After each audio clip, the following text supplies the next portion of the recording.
Sagathakam. According to the translator, D.T. Suzuki, this section, which comes after the last and 9th chapter of the Lankavatara Sutra, consists entirely of verses. He says in a footnote that it is probable that it was added later to the text. The subjects treated are many and varied, including those that have never appeared in the text. The verses are in a most confused condition, and it is frequently quite difficult to disentangle them and give them a semblance of order. The reader may use his or her own judgment in the matter. After the title, and prior to Mahamate reciting the list of verses, there is a verse that serves as a sort of preface. It goes, "Listen to the wonderful Mahayana doctrine declared in this Lankavatara Sutra, composed into verse gems, and destroying a net of the philosophical views."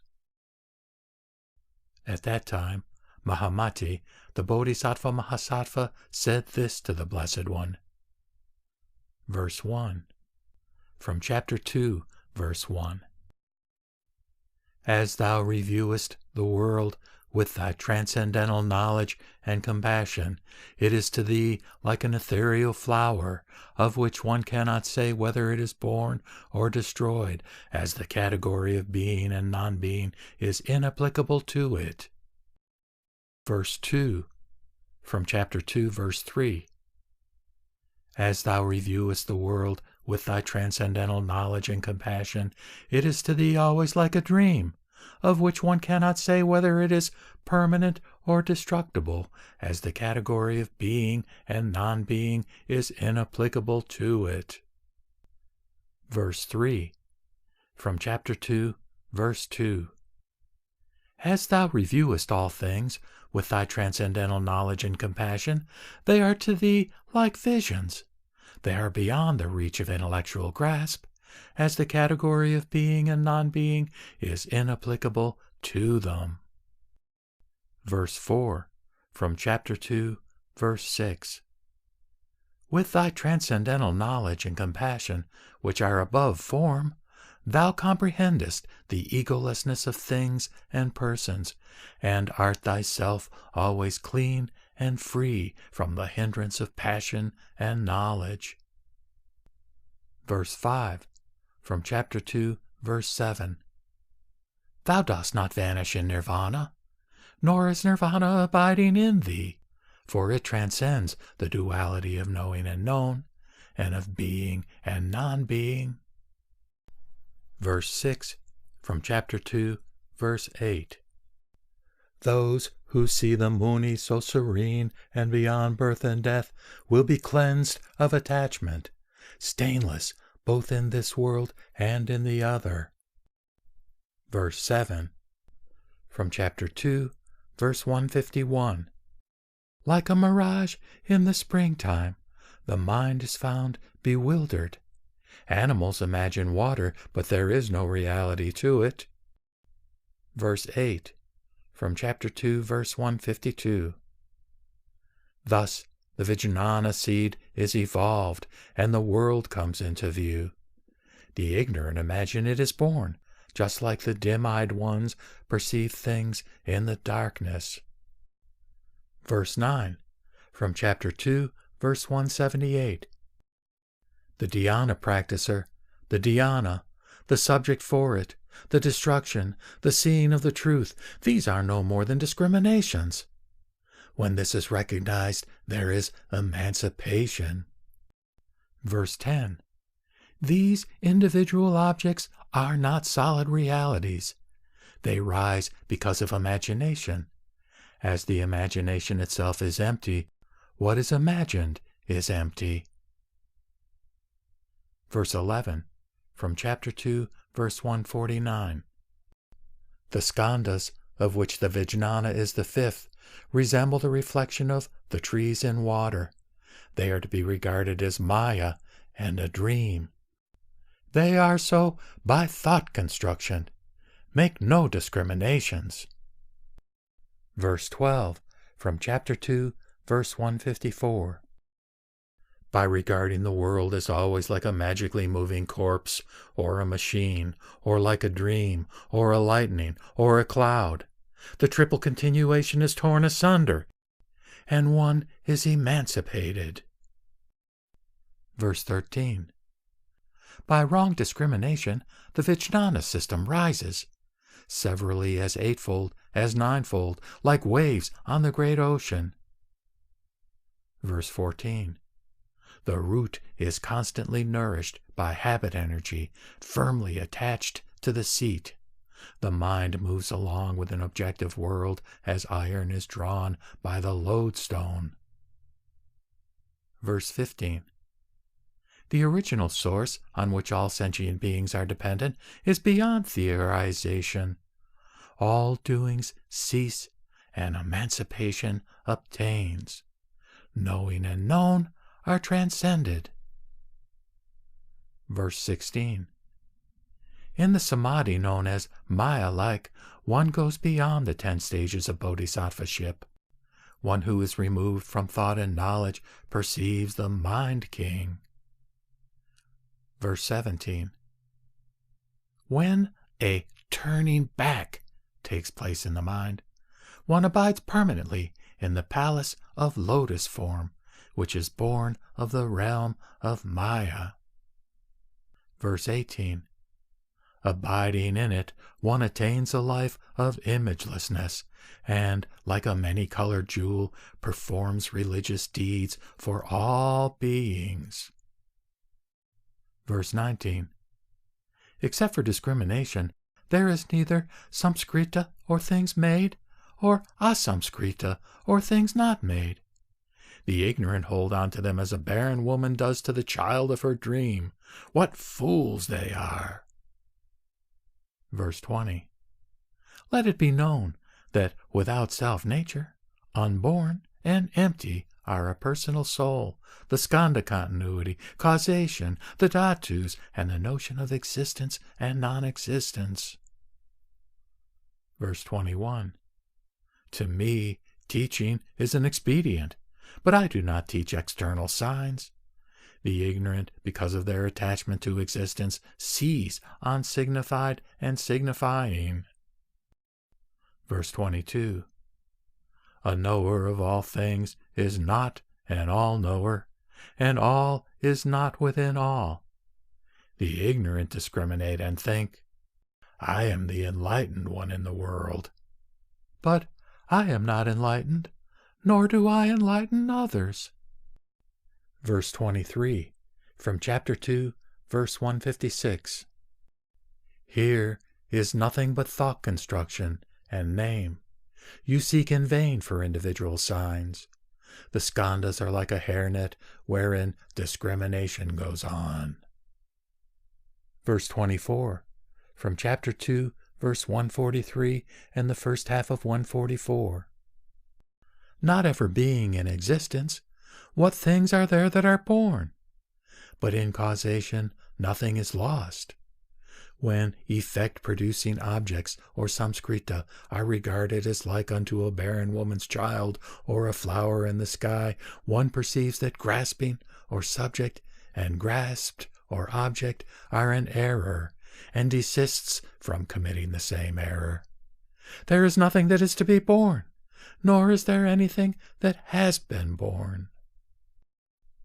Verse 25, from chapter 2, verse 179. I enter not into nirvana by means of being, by work of individual signs. I enter into nirvana when the vijnana which is caused by discrimination ceases. Verse 26, from chapter 2, verse 181. Like a great flood where no waves are stirred, because of its being dried up, the vijnana system in its various forms ceases to work when there is the annihilation of the monovijnana. Verse 27. These things are empty, without self-nature, and unborn, like Maya, like a dream, and their being and non-being is unobtainable. Verse 28. One self-nature or svabhava, I teach, which is removed from speculation and thought construction, which belongs to the exquisite spiritual realm of the wise, removed from the two svabhavas, that is, parikalpita and the paratantra. Verse 29. Though multitudinousness of things has no real existence as such, they appear to the intoxicated as like fireflies because of their constitutional disturbance. Likewise is the world essentially appearance. Verse 30. As Maya is manifested depending on grass, wood, and brick, though Maya itself is non-existent, so are all things essentially mere appearances. Verse 31. There is neither seizing nor seized, neither bound nor binding. All is like Maya, like a mirage, like a dream, like an affected eye. Verse 32. When the truth-seeker sees the truth, devoid of discrimination and free from impurities, then he is accomplished in his contemplation. He sees me. There is no doubt. 32. When the truth-seeker sees the truth devoid of discrimination and free from impurities, then he is accomplished in his contemplation. He sees me. There is no doubt. 33. In this there is nothing of thought construction. It is like a mirage in the air. Those who thus see all things see nothing whatever. 34. In causation, which governs being and non-being, things do not originate. In the triple world, the mind is perturbed. Therefore multiplicities appear. 35. The world is the same as a dream, and so are the multiplicities of things in it. The wise see property, touch, death, a world teacher, and work as of the same nature. 36. This mind is the source of the triple world. When the mind goes astray, there appears this world and that. Recognizing the world as such, as it is non-existent, a wise man does not discriminate a world. 37. The ignorant, because of their stupidity, see an objective world as taking its rise and disappearing. But he who has transcendental knowledge sees it neither rising nor disappearing. 38. Those who are always above discrimination, in conformity with truth, and removed from mind and its belongings, are in the celestial palace of Akanistha, where all evils are discarded. 39. Such attain the powers, psychic faculties, and self-control, are thoroughly adept in the samadhis, and are there in the heaven awakened to enlightenment. But the transformed ones are awakened here on earth. 40. The Buddhas appear on earth in their innumerable transformation bodies beyond calculation, and everywhere the ignorant, following them, listen to the Dharma. 41. There is one thing which is released from such conditions of existence as beginning, middle, and ending, removed from existence and non-existence, all-pervading, immovable, pure, and above multiplicity, and yet producing multiplicity. 42. There is an essence entirely covered by thought constructions, and hidden inside all that has body. Because of perversion there is Maya. Maya, however, is not the cause of perversion. 43. Even because of the mind being deluded, there is a somewhat perceived as real. Being bound up with the two svabhavas, there is the transformation of the alaya vijnana. 44. The world is no more than thought construction, and there rages an ocean of views as regards ego and things or dharma. When the world is clearly perceived as such, and there takes place a revulsion in the mind, this one is my child who is devoted to the truth of perfect knowledge. 45. Things are discriminated by the ignorant as heat, fluidity, motility, and solidity. They are, however, unrealities asserted. There is neither signified nor signifying. 46. But this body, form, and senses are made of the 8 substances. Deluded in the cage of transmigration, the ignorant thus discriminate this phenomenal world, or rupa. 47. In the intermingling of causes and conditions, the ignorant imagine the birth of all things. But as they do not understand the truth, they go astray in this abode of the triple world. 48. From chapter 2, verse 146. In all things there is no self-nature. They are mere words of people. That which is discriminated has no reality. Even nirvana is like a dream. Nothing is seen to be in transmigration, nor does anything ever enter into nirvana. 49. What is known as multiplicity seeds multiply in the mind, or citta. In what is revealed, the ignorant imagine birth and are delighted with dualism. 50. Ignorance, desire, and karma, they are the causes of mind and its belongings. As they evolve thus relatively, they are recognized by me to be paratantric. 51. When the field of mentation gets confused, they imagine that there is something real to take hold of. In this imagination there is no perfect knowledge. It is false imagination rising from delusion. 52. When bound in conditions, there evolves a mind in all beings.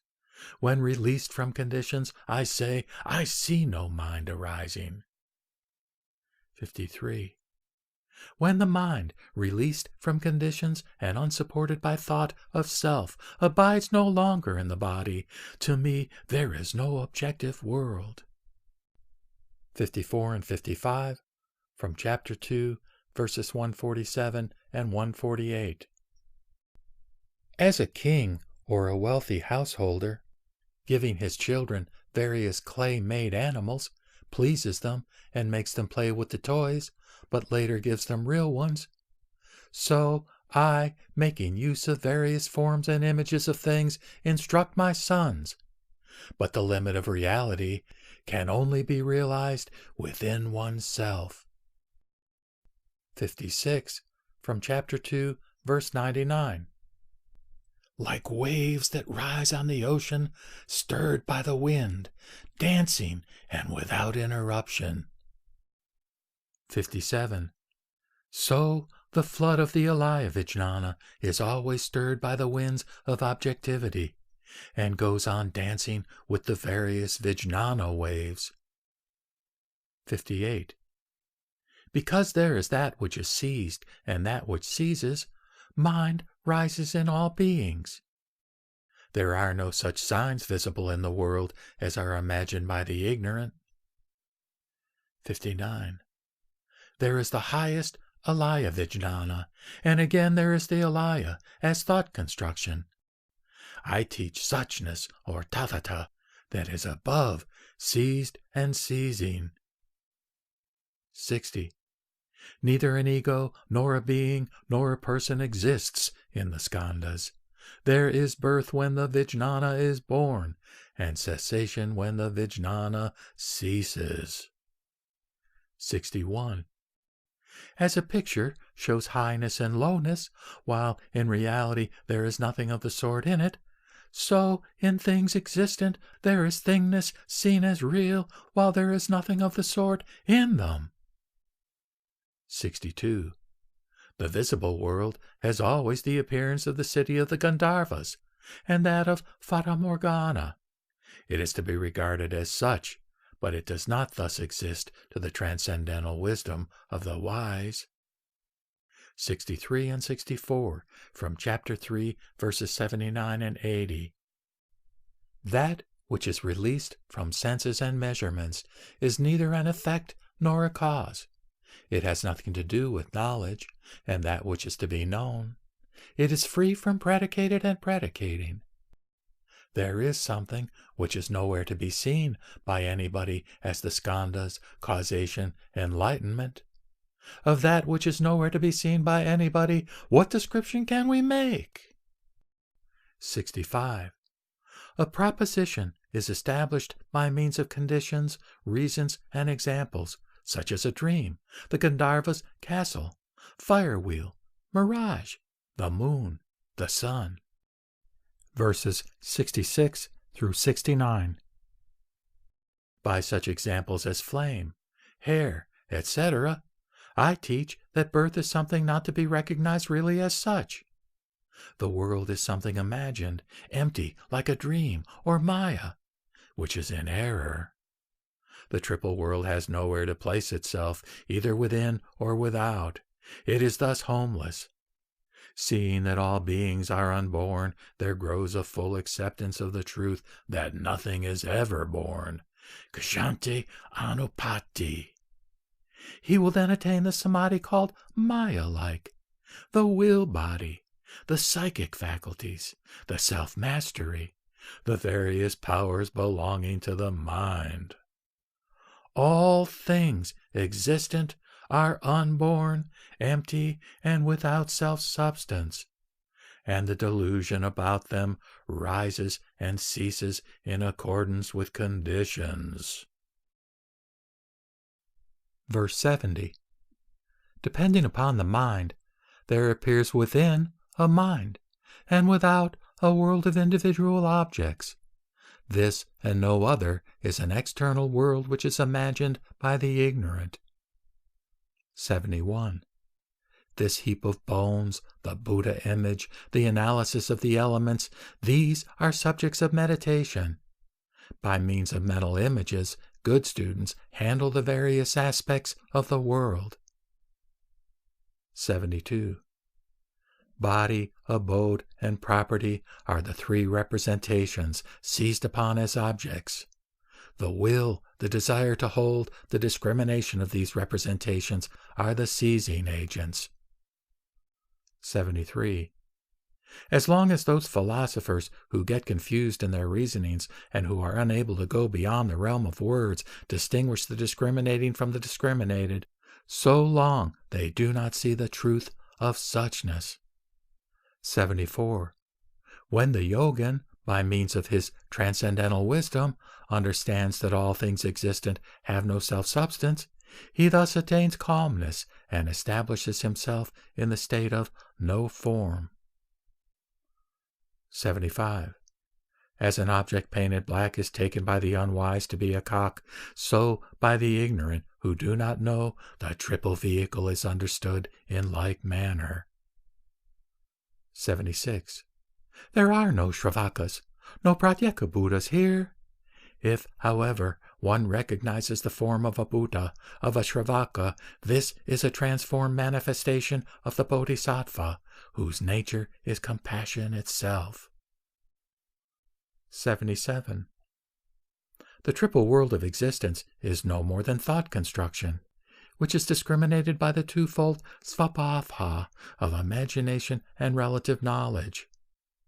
But when, within the mind, a turning away from the course of sense objects and the ego soul takes place, then we have the truth of suchness, or tathata. 78. The sun, the moon, the lamplight, the elements, and the gems, each functions in its own way without discrimination, and so does the Buddha's nature work on its own accord. 79. From chapter 2, verse 51. After my passing, who will be the upholder of the doctrine? How long should the teacher abide? How long should the teaching continue? 80. Things known as defiled or as pure are like hairnets, that is, wrongly perceived by the dim-eyed. They really have nothing to do with such notions as birth, abiding, and disappearance, or as eternity and non-eternity. 81. It is like a drugged man, whoever he is, who sees the world in golden colors. Though there is no gold, for him the earth has changed into gold. 82. The ignorant, thus defiled since beginningless time with the mind and what belongs to it, apprehend existing things to be really such as they appear to be, though in fact they owe their origin to Maya or a mirage. 83. One seed and no seed are of the same stamp, and one seed and all seed also. And in one mind you see multiplicity. 84.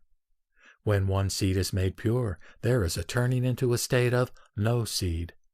The sameness comes from non-discrimination. From superabundance there is birth and general confusion, from which there grows a multitude of seeds. Hence the designation all seed. 85. From chapter 2, verse 140. Nothing whatever is born or ceases to exist by reason of causation. When causation is discriminated, there is birth and cessation. 86. From chapter 3, verse 52. The triple world is no more than thought construction. There is no reality in its self-nature. By means of this thought-constructed reality, logicians go on discriminating. 87. When the self-nature of existence is understood, there is no need of keeping off the delusion. No birth is the self-nature of existence. Seeing thus, one is released. 88. From chapter 2, verse 170. Maya is not without reality, because it has something resembling it. The reality of all things is talked of in a similar manner. They are unreal, like a lightning flash, appearing and disappearing quickly, and therefore they are regarded as resembling Maya. 89. From chapter 2, verse 144. There is nothing that is to be born, nor is there anything that has been born. Even causation is not. It is because of worldly usage that things are talked of as existing. 90. From chapter 2, verse 141. It is not to keep off the idea of birth and disappearance which takes place in causation. It is to keep off the wrong imagination as to causation, which is cherished by the ignorant. 91. From chapter 3, verse 48. There is no self-nature, no thought construction, no reality, no alaya vijnana. These, indeed, are so many discriminations cherished by the ignorant, who, like a corpse, are bad logicians. 92. From chapter 2, verse 136. When those who are born of the Buddha see that the world is no more than mind itself, they will obtain a body of transformation, which has nothing to do with effect-producing works, but which is endowed with the powers, psychic faculties, and self-control. 93. When the mind is evolved, forms begin to manifest themselves. Really, if no minds, no forms. The mind is due to the accumulation of delusions since beginningless past. Then the yogin, by his transcendental wisdom, sees the world shorn of its appearances. 94. From chapter 3, verse 53.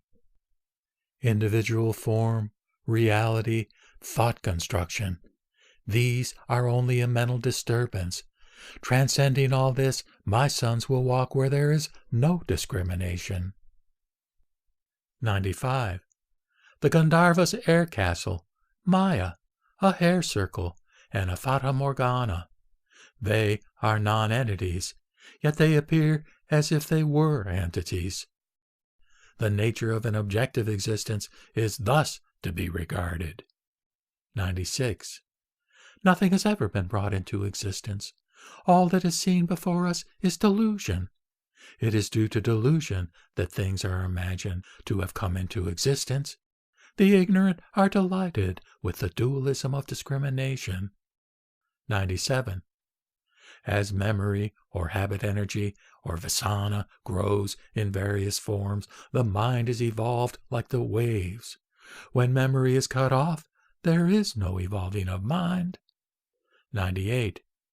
The mind is evolved dependent upon a variety of conditions, just as a painting depends upon the wall on which it is painted.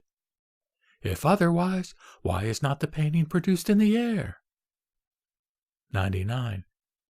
If mind evolves at all depending on individual forms as conditions, then mind is condition-born, and the doctrine of mind only will not be held true. 100. Mind is grasped by mind. It is not a something produced by a cause. Mind is by nature pure. Memory or habit energy has no existence in mind, which is like the sky. 101. An individual mind is evolved by clinging to mind in itself. There is no visible world outside of mind itself. Therefore it is declared that mind only exists. 102. Mind, or citta, is the alaya vijnana. Manas is that which has reflection as its characteristic nature. It apprehends the various sense folds, for which reason it is called a vijnana. 103. Citta is always neutral. Manas functions in two ways. The functioning vijnana is either good or bad. 104. From chapter 2, verse 132.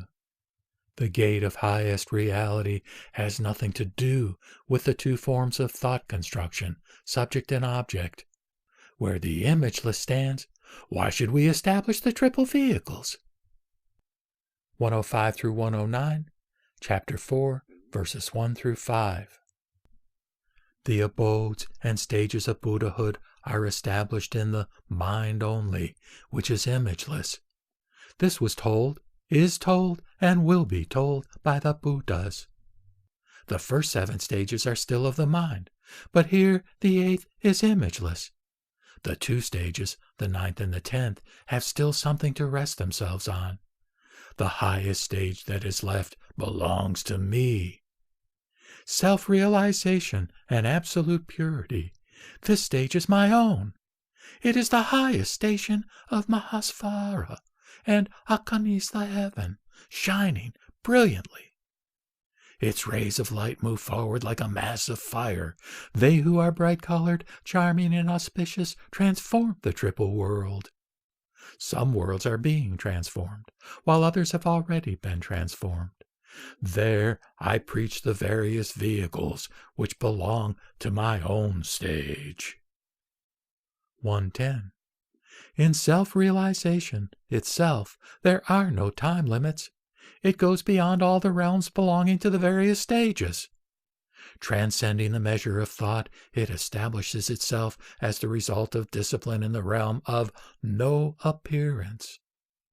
111. That non-existence and existence is recognized, and multiplicity too, is due to the erroneous attachment of the ignorant. The error is to see multiplicity. 112. If there is non-discriminative knowledge, it is not in accord with reason to say that individual realities exist. Because of mind, there are no individual forms, and therefore we speak of non-discriminative knowledge. 113. The sense organs are to be known as Maya. The sense fields resemble a dream. Actor, act, and acting. They do not at all in reality exist.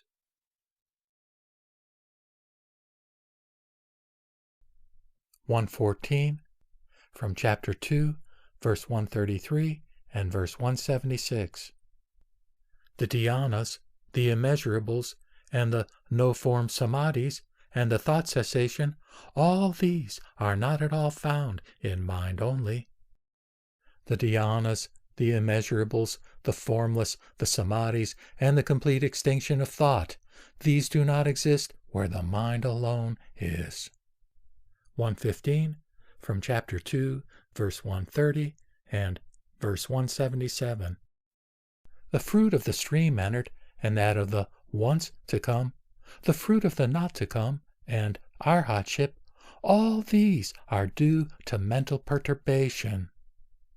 The fruit of the stream entered, and that of the once returning, and that of the never returning, and arhatship, these are the bewildered states of mind. 116 through 117, from chapter 2, verses 9 and 10. I am Mahamati, Blessed One, and am well versed in the Mahayana. I wish to ask 108 questions of thee, who art most eloquent. Hearing his words, the Buddha, the best knower of the world, looking over the whole assembly, spoke to the son of the Sugata thus. 118, from chapter 2, verse 174. The Sankha and the Vaishika philosophers teach birth from a being or from a non-being. All that are proclaimed by them are the inexplicables. 119, from chapter 2, verse 173. The four kinds of explanation are direct statement, questioning, discernment, and setting aside, whereby the philosophers are kept away. 120. According to worldly knowledge, everything exists, but in ultimate truth, none exists. In ultimate truth, indeed, one sees that all things are devoid of self-substance. Although there is no self-substance, there rises something which one perceives as objective reality. This is called worldly knowledge. 121. If things are regarded as existing by themselves, they exist because of their being so designated in words. If there were no words to designate their existence, they are not. 122. That which exists only as word, and not as reality, such is not to be found even in worldly knowledge. This comes from the nature of reality being erroneously understood, for no such perception is possible. 123. If such errors were granted, it would not be possible to talk about the non-existence of self-substance. As the nature of reality is erroneously understood, there is something perceived where there is really no self-substance. All is, indeed, non-existent. 124. What is seen as multiplicity is the mind saturated with the forms of evil habits. Because of mental delusions, one clings to forms and appearances, regarding them as objective realities. 125. Discrimination is cut asunder by non-discriminating discrimination.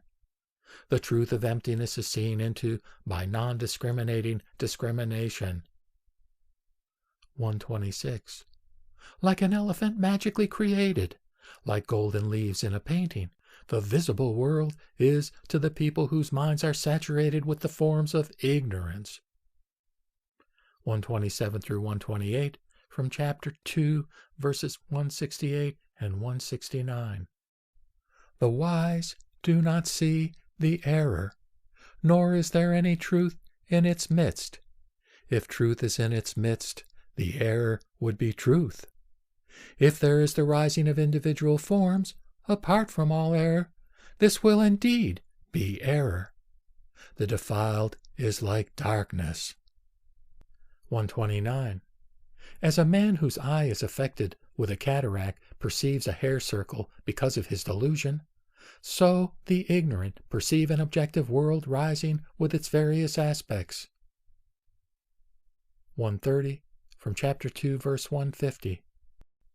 This triple world resembles a hairnet, or water in a mirage which is agitated. It is like a dream, Maya, and by thus regarding it, one is emancipated. 131. Discrimination, that which is discriminated, and the setting up of discrimination, binding that which is bound, and its cause, these six are conditions of liberation. 132. There are no stages of bodhisattvaship, no truths, no Buddha lands, no bodies of transformation. Buddhas, Pratyeka Buddhas, Shravakas are products of imagination. 133, from chapter 2, verse 139. The personal soul, continuity, the skandhas, causation, atoms, the supreme spirit, the ruler, the creator, they are discriminations in the mind only. 134. Mind is all. It is found everywhere and in every body. It is by the evil-minded that multiplicity is recognized. There are no recognizable marks where mind only is. 135 through 137, from chapter 3, verses 35, 36, and 37. The ego soul is not with the skandhas, nor are the skandhas in the ego soul. They are not as they are discriminated, nor are they otherwise. The reality of objects is seen being discriminated by the ignorant. If it were so as they are seen, all would be seeing the truth. As all things are unreal, there is neither defilement nor purity. Things are not as they are seen, nor are they otherwise. 138. The constructing of appearances created by delusion is the characteristic mark of dependence knowledge. The giving of names to these appearances, regarding them as real individual existences, is characteristic of the imagination. 139. When the constructing of appearances and names, which come from the union of conditions and realities, no more takes place, we have the characteristic mark of perfected knowledge. 140. The world is everywhere filled with Buddhas of maturity, Buddhas of transformation, beings, bodhisattvas, and Buddha lands. 141. The issuing Buddhas, Dharma Buddhas, transformation Buddhas, and those that appear transformed, they all come from Amitabha's land of bliss. 142. What is uttered by Buddhas of transformation, and what is uttered by Buddhas of maturity, constitute the doctrine fully developed in the sutras, whose secret meaning you should know. 143. What is uttered by the bodhisattvas, and what is uttered by the teachers, they are both what is uttered by the Buddhas of transformation, and not by the Buddhas of maturity. 144. All these individual objects or dharmas have never been born, but they are not exactly non-existent either. They resemble the Gandharva's castle, a dream, and magical creations. 145. Mind is set in motion in various ways, and mind is liberated. Mind rises in no other way, and mind thus ceases. 146. The mind of all beings is that which perceives something like objective reality, and this mind is the product of imagination. In mind only there is no objective world. When one is released from discrimination, there is liberation. 147. Brought together by the evil habit of erroneous reasoning, discrimination asserts itself. Hence the evolution of this fallacious world. 148. Relative knowledge, or vijnana, takes place where there is something resembling an external world. Transcendental knowledge, or jnana, belongs to the realm of suchness. When a turning back, or paravritti, takes place, there is a state of imagelessness, which is the realm of the wise.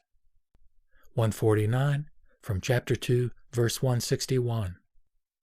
There are the dhyana for the examination of meaning, the dhyana practiced by the ignorant, the dhyana with tathata for its object, and the pure dhyana of the Tathagata. 150. By reason of false imagination, or parikalpita, all things existent are declared unborn. As people take refuge in relative knowledge, or paritantra, they get confused in their discriminations. 151. When relative knowledge is purified by keeping itself aloof from discrimination and detached from imagination, there is a turning back to the abode of suchness. 152. Do not discriminate discrimination. There is no truth in discrimination. This world of delusion is discriminated as to what is perceived and that which perceives, but in reality there is no such dualism in it. It is an error to recognize an external world. The conception of self-substance is due to imagination. Imagining by this imagination, self-substance is conceived to rise by the conditions of origination. An external world is recognized in distortion. There is in fact no such external world, but just the mind. 154. To those who see the world clearly and properly, the separation between that which perceives and that which is perceived ceases. There is no external world as is discriminated by the ignorant. 155. When the mind is agitated by habit energy or memory, there arises what appears to be an external world. When the dualistic imagination ceases, there grows transcendental knowledge, or jnana, the realm of suchness, the realm of the wise, which is free from appearances and beyond thought. 156. From Chapter 2, verse 134, and Chapter 6, verse 3. Form, name, and discrimination correspond to the two forms of svabhava, and right knowledge and suchness correspond to the perfect knowledge aspect. As the ignorant grasp the fingertip and not the moon, so those who cling to the letter know not my truth. 157. From the union of mother and father, the alaya gets connected with manas. Like a rat in a pot of ghee, the red together with the white grows up. 158. Through the stages of pesi, ghana, and arbuda, the boil grows, an unclean mass bearing a variety of karma. Nourished by the wind of karma and the four elements, it comes to maturity like a fruit. 159. The five, and the five, and the sores are 9. Nails, teeth, and hair are supplied. When ready to spring forth, it is born. 160. When the baby is just born, it is like a worm growing in the dung. The eye begins to distinguish forms, and discrimination goes on increasing. 161. With knowledge gained by discrimination, human speech is produced from the combination of the palate, lips, and cavity, and discrimination goes on like a parrot. 162. Philosophical doctrines are definite, but the Mahayana, or Great Vehicle, is not definite. It is set in motion by the thoughts of beings. It is not an abode for those who see wrongly. The vehicle realized within my own inner self is not the realm that can be reached by dialecticians. 163 through 164. After the passing of the teacher, pray tell me who will be the bearer of the Mahayana. O Mahamati, thou shouldest know that there will be one who bears the Dharma when some time has passed after the Sugata's entrance into Nirvana. 165. In Vaidali, in the southern part, a bhikshu most illustrious and distinguished will be born. His name is Laṅkāvatāra. He is the destroyer of the one-sided views based on being and non-being. 166. He will declare my vehicle, the unsurpassed Mahayana, to the world. Attaining the stage of joy, he will go to the land of bliss. 167. From Chapter 2, verse 175. When the self-nature of all things is examined by knowledge, it is beyond reach. Therefore, they are without self-nature and unattainable. 168. In the realm of conditional origination, there is and there is not do not take place. Those who imagine something real in the midst of conditional origination say, there is and there is not. But these philosophical views are far away from my teaching. 169. The giving names to all things existent has always been going on for hundreds of generations past. This has been repeated, is repeated constantly. An endless mutual discrimination is thus taking place. 170. If this designating does not take place, the whole world falls into confusion. Thus, names are established in order to get rid of confusion. 171.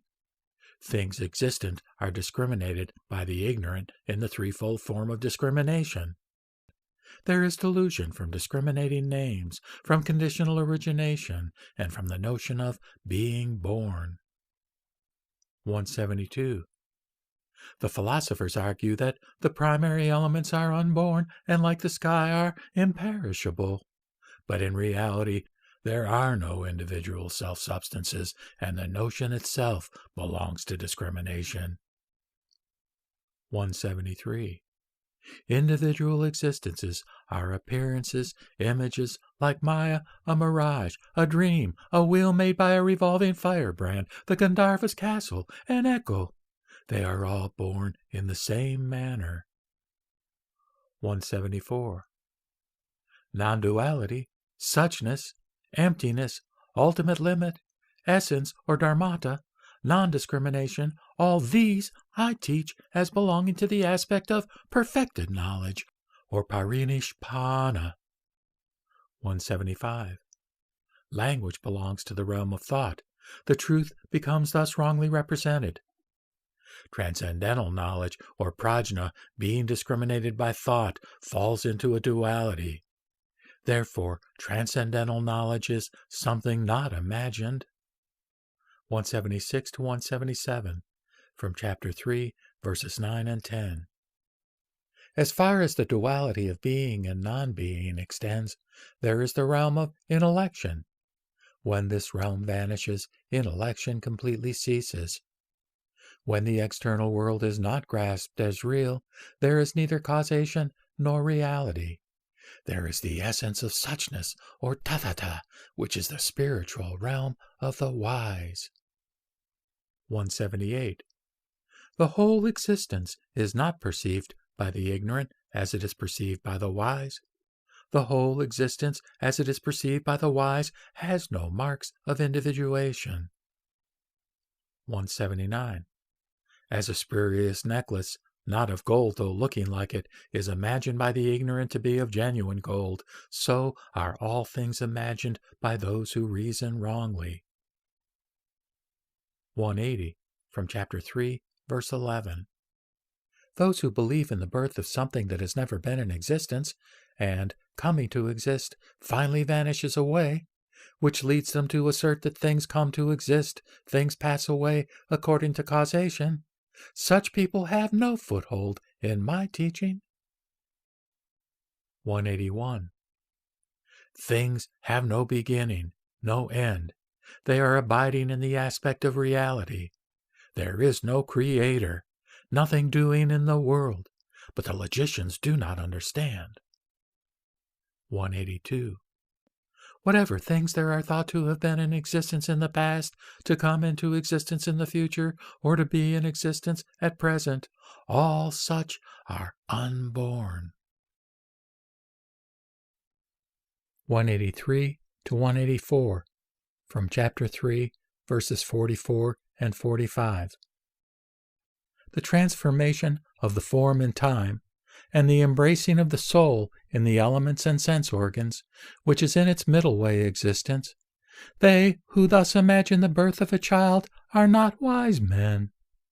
The Buddhas do not discriminate the world as subject to the chain of origination, but they regard the causation which rules this world as something like the city of the Gandharvas.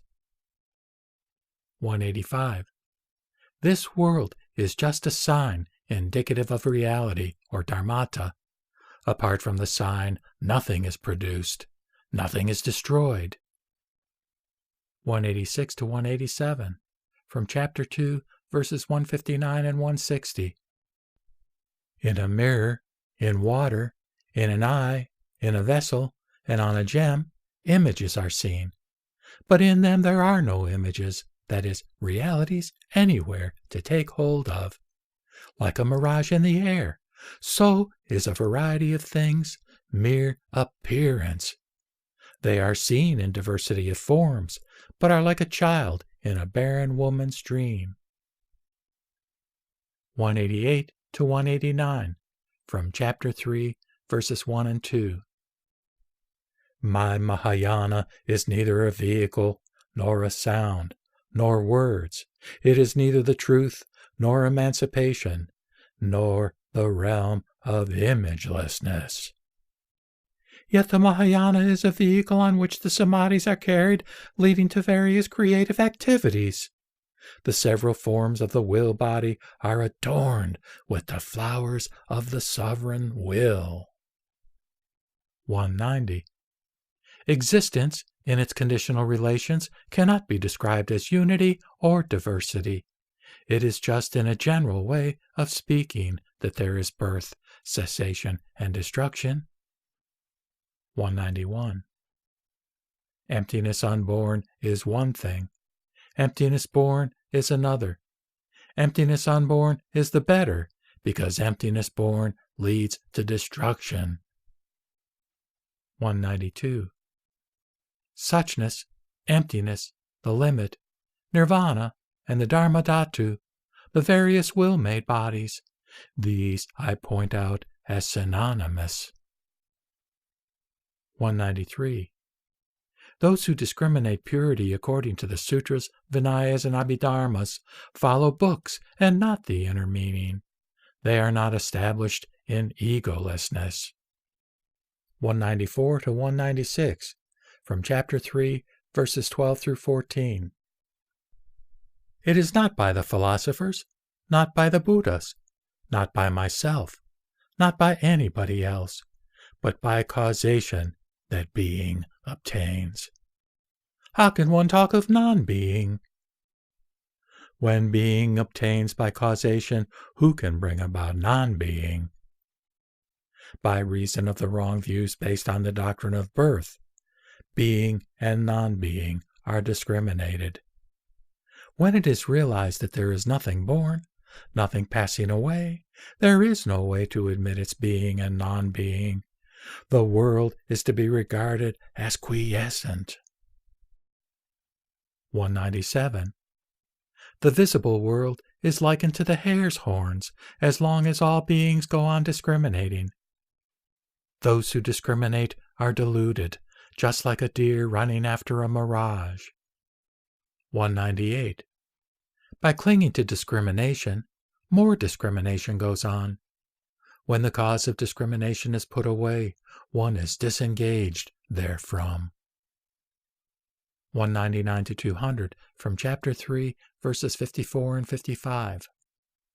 As in a mirage in the air, the thought of water is cherished where there is no water.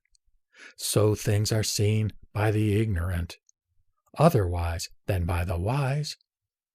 The insight of the wise, who move about in the realm of imagelessness, is pure, is born of the triple emancipation, is released from birth and destruction. 201. Transcendental knowledge is deep, exalted, far-reaching, and perceives all the Buddha countries. This I teach for the sons of the victorious one. For the Shravakas I teach transitoriness. 202. The triple existence is transitory, empty, devoid of the ego and what belongs to it. Thus I teach the doctrine of generality to the Shravakas. 203. Not to be attached to anything existent, truly knowing what the truth of solitude is to walk all alone. The fruit of Pratyeka Buddhahood, which is above speculation, is what I teach. 204. External objects are imagined, Those endowed with corporeality are dependent on relative knowledge. Being deluded, they see not themselves. Therefore, a mind is evolved. 205 to 206 from chapter 4, verses 6 and 7. But from the absolute point of view, the 10th is the first, and the first is the 8th, and the 9th is the 7th, and the 7th is the 8th, and the 2nd is the 3rd, and the 4th is the 5th, and the 3rd is the 6th. What gradation is there where imagelessness prevails? 207 and 208 from chapter 3, verses 56 and 57. Where all things are wiped away, even a state of imagelessness ceases to exist for the yogins. In the sameness of existence and non-existence, the fruit of wisdom is born to the wise. How does existence cease to exist? How does sameness take place? When the mind fails to understand the truth, there is disturbance inside, outside, and in the middle. With the cessation of the disturbance, the mind sees the sameness. 209 from chapter 2, verse 153. Since beginningless time, the ignorant are found transmigrating through the paths and wrapped in their attachment to existence. By regarding the world as always like a magically moving corpse, or a machine, or like a dream, or a lightning, or a cloud, the triple continuation is torn asunder, and one is emancipated. 210 from chapter 2, verse 150. This triple world resembles a hairnet, or water in a mirage which is agitated. It is like a dream, Maya, and by thus regarding it, one is emancipated. 183 to 184 from chapter 3, verses 44 and 45. The transformation of the form in time, and the embracing of the soul in the elements and sense organs, which is in its middle way existence, they who thus imagine the birth of a child are not wise men. The Buddhas do not discriminate the world as subject to the chain of origination, but they regard the causation which rules this world as something like the city of the Gandharvas. 185. This world is just a sign indicative of reality, or dharmata. Apart from the sign, nothing is produced, nothing is destroyed. 186 to 187 from chapter 2, verses 159 and 160. In a mirror, in water, in an eye, in a vessel, and on a gem, images are seen. But in them there are no images, that is, realities, anywhere to take hold of. Like a mirage in the air, so is a variety of things mere appearance. They are seen in diversity of forms, but are like a child in a barren woman's dream. 188 to 189 from chapter 3, verses 1 and 2. My Mahayana is neither a vehicle, nor a sound, nor words. It is neither the truth, nor emancipation, nor the realm of imagelessness. Yet the Mahayana is a vehicle on which the samadhis are carried, leading to various creative activities.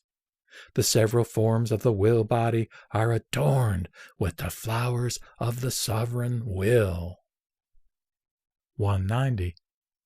Existence, in its conditional relations, cannot be described as unity or diversity. It is just in a general way of speaking that there is birth, cessation, and destruction.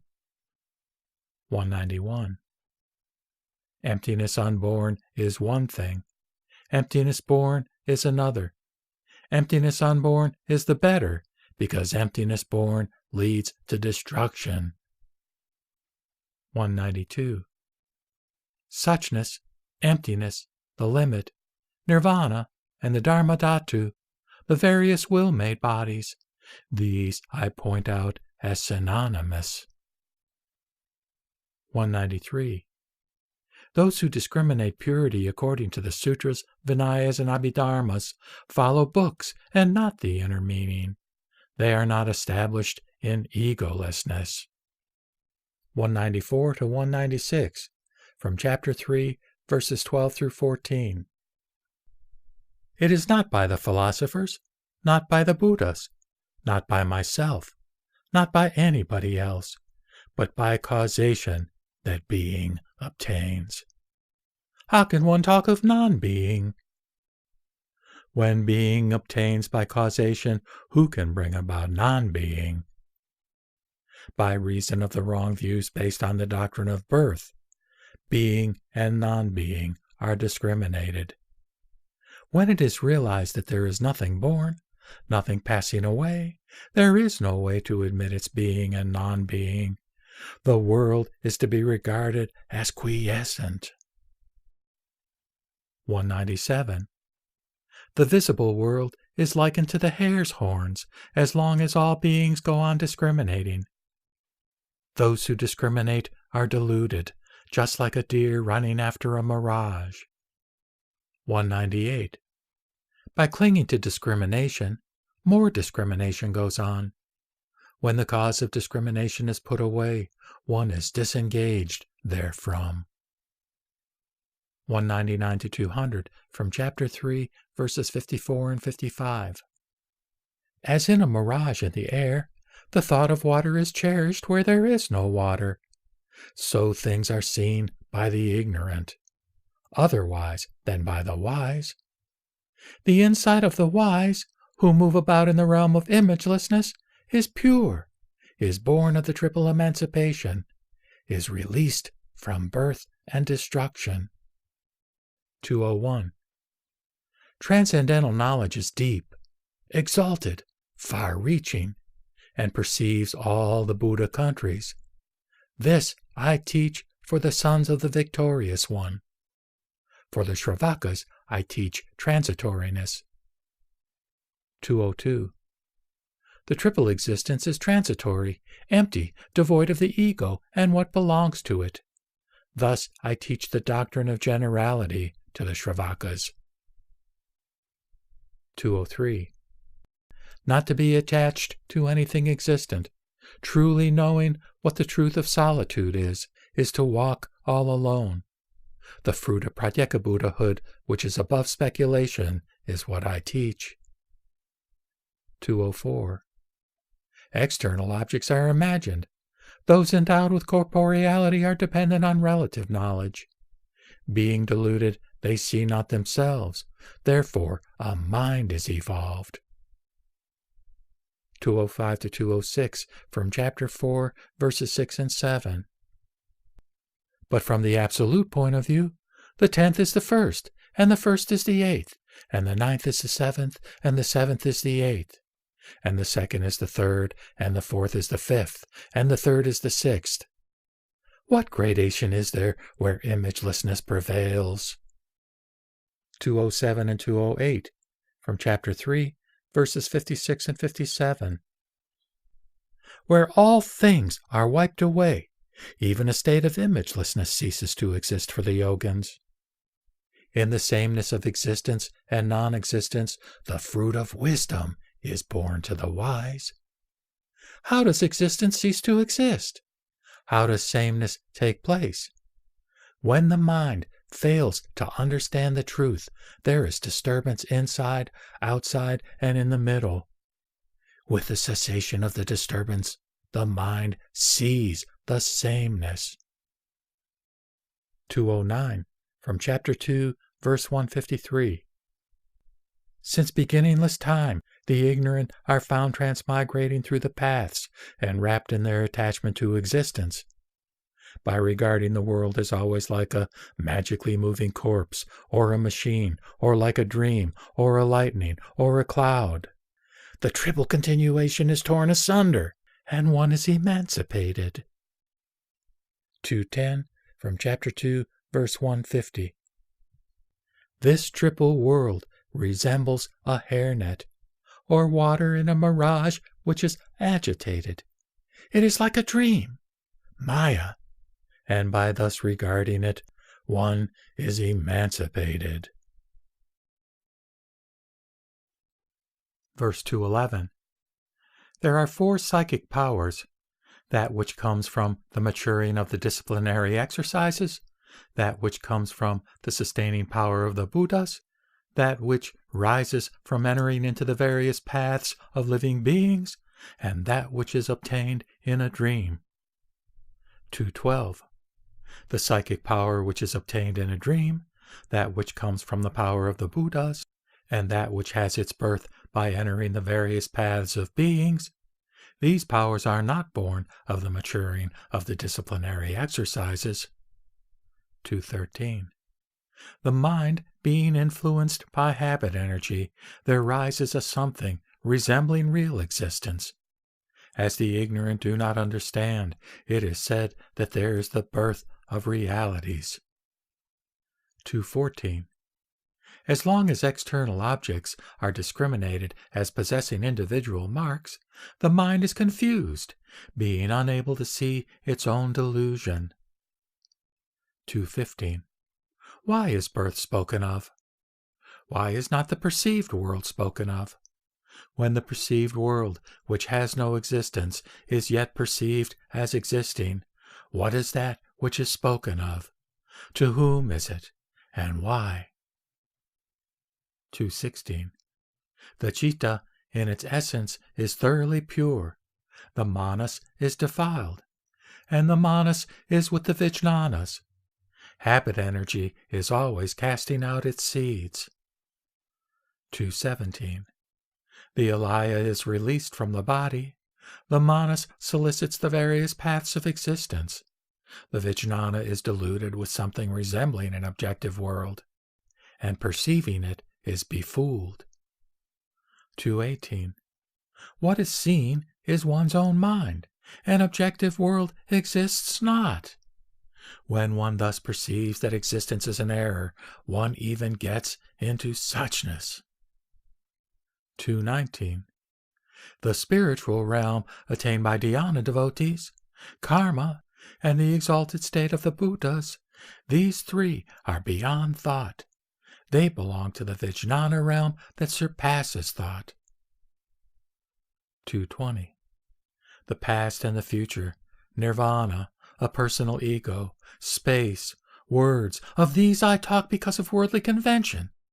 But ultimately, reality is beyond the letter. 221. The 2 vehicles and the philosophers are one in their dependence on wrong views.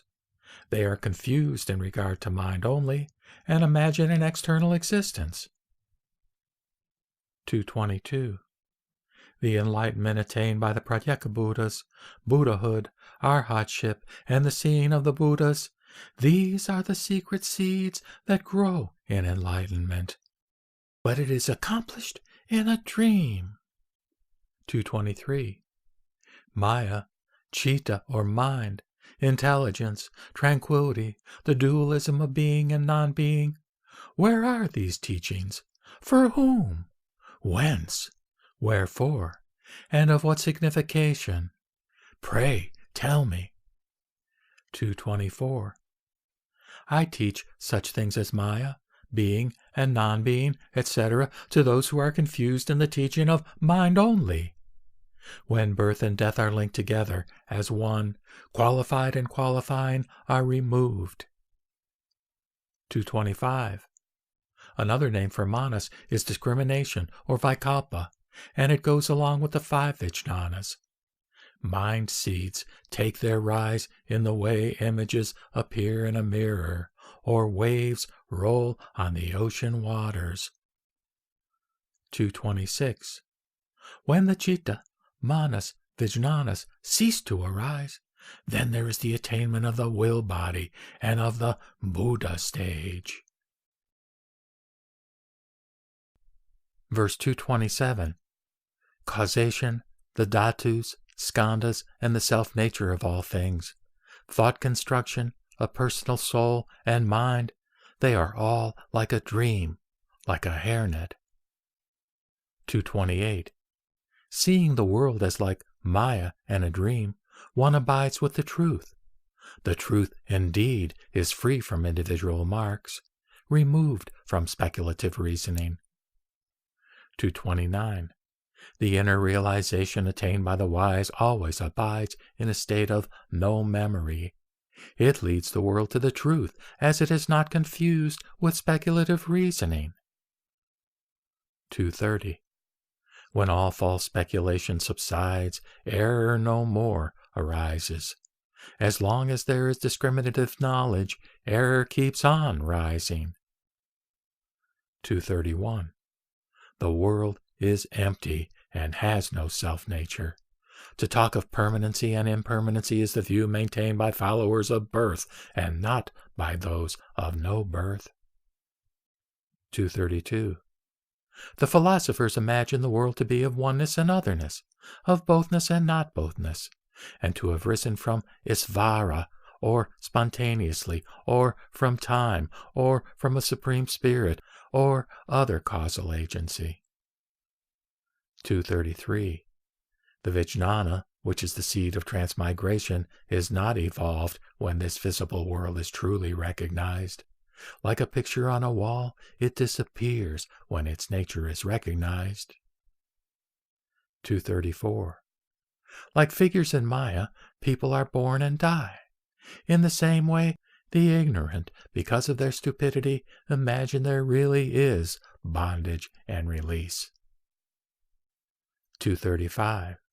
The duality of the world, inner and outer, and things subject to causation, by distinctly understanding what they are, one is established in imagelessness. 236. The mind, or citta, is not separate from habit energy, nor is it together with it. Though enveloped with habit energy, the mind itself remains undifferentiated. 237. Habit energy born of the manovijnana is like dirt, wherewith the citta, which is a perfectly white garment, is enveloped and fails to display itself. 238. As space is neither existent nor non-existent, so is the alaya in the body, I say. It is devoid of existence as well as of non-existence. 239. When the manovijnana is turned over, the citta frees itself from turbidity. By understanding the nature of all things, the mind becomes Buddha, I say. 240. Removed from the triple continuity, devoid of being and non-being, released from the four propositions, all things are always like Maya. 241. The first 7 stages are mind-born and belong to the 2 svabhavas. The remaining 2 stages and the Buddha stage are the nishpana, or perfect knowledge. 242. The world of form, of no form, and the world of desire, and nirvana are in this body. All is told to belong to the realm of mind. 243. As long as there is something attained, there is so much error arising. When the mind itself is thoroughly understood, error neither rises nor ceases. Verse 244, from chapter 2, verse 171. In the theory of no birth, causation is not accepted as is maintained by the ignorant. Where existence is accepted, transmigration prevails.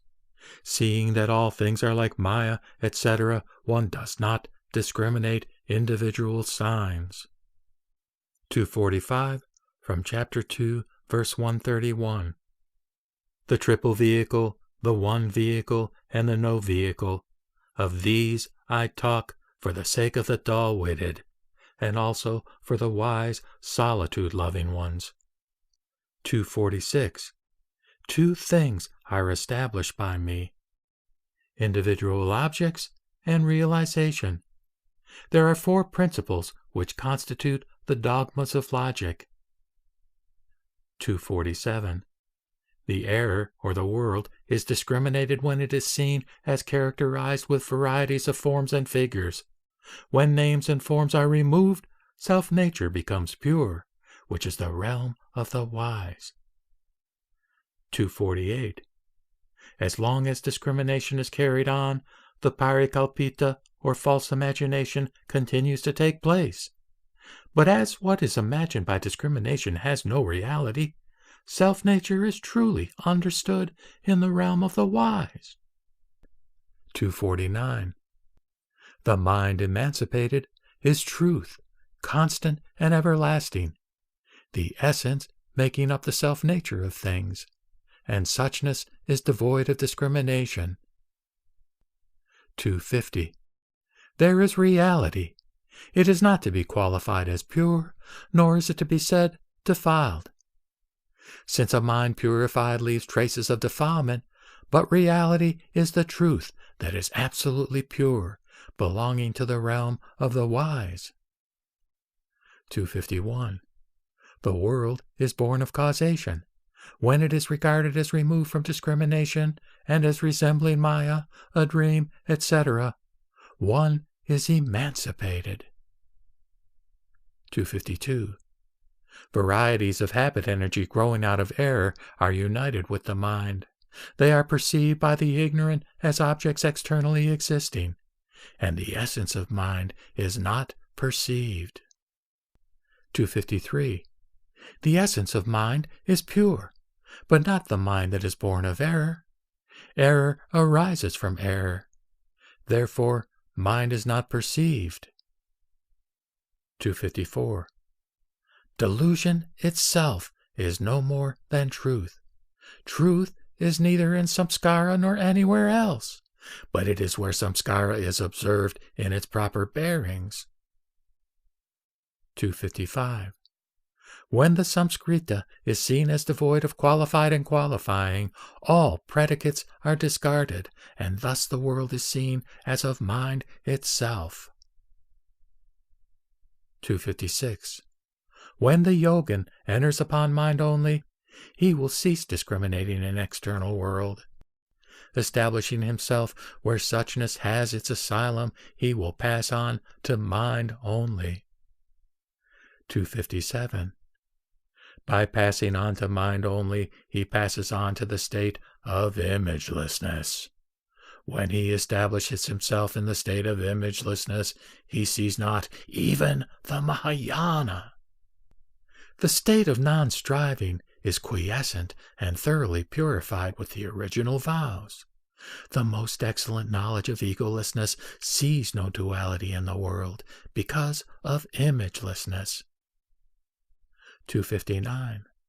Let him review the realm of mind. Let him review the realm of knowledge. Let him review the realm with transcendental knowledge or prajna, and he will not be confounded with individual signs. 260. Pain belongs to mind.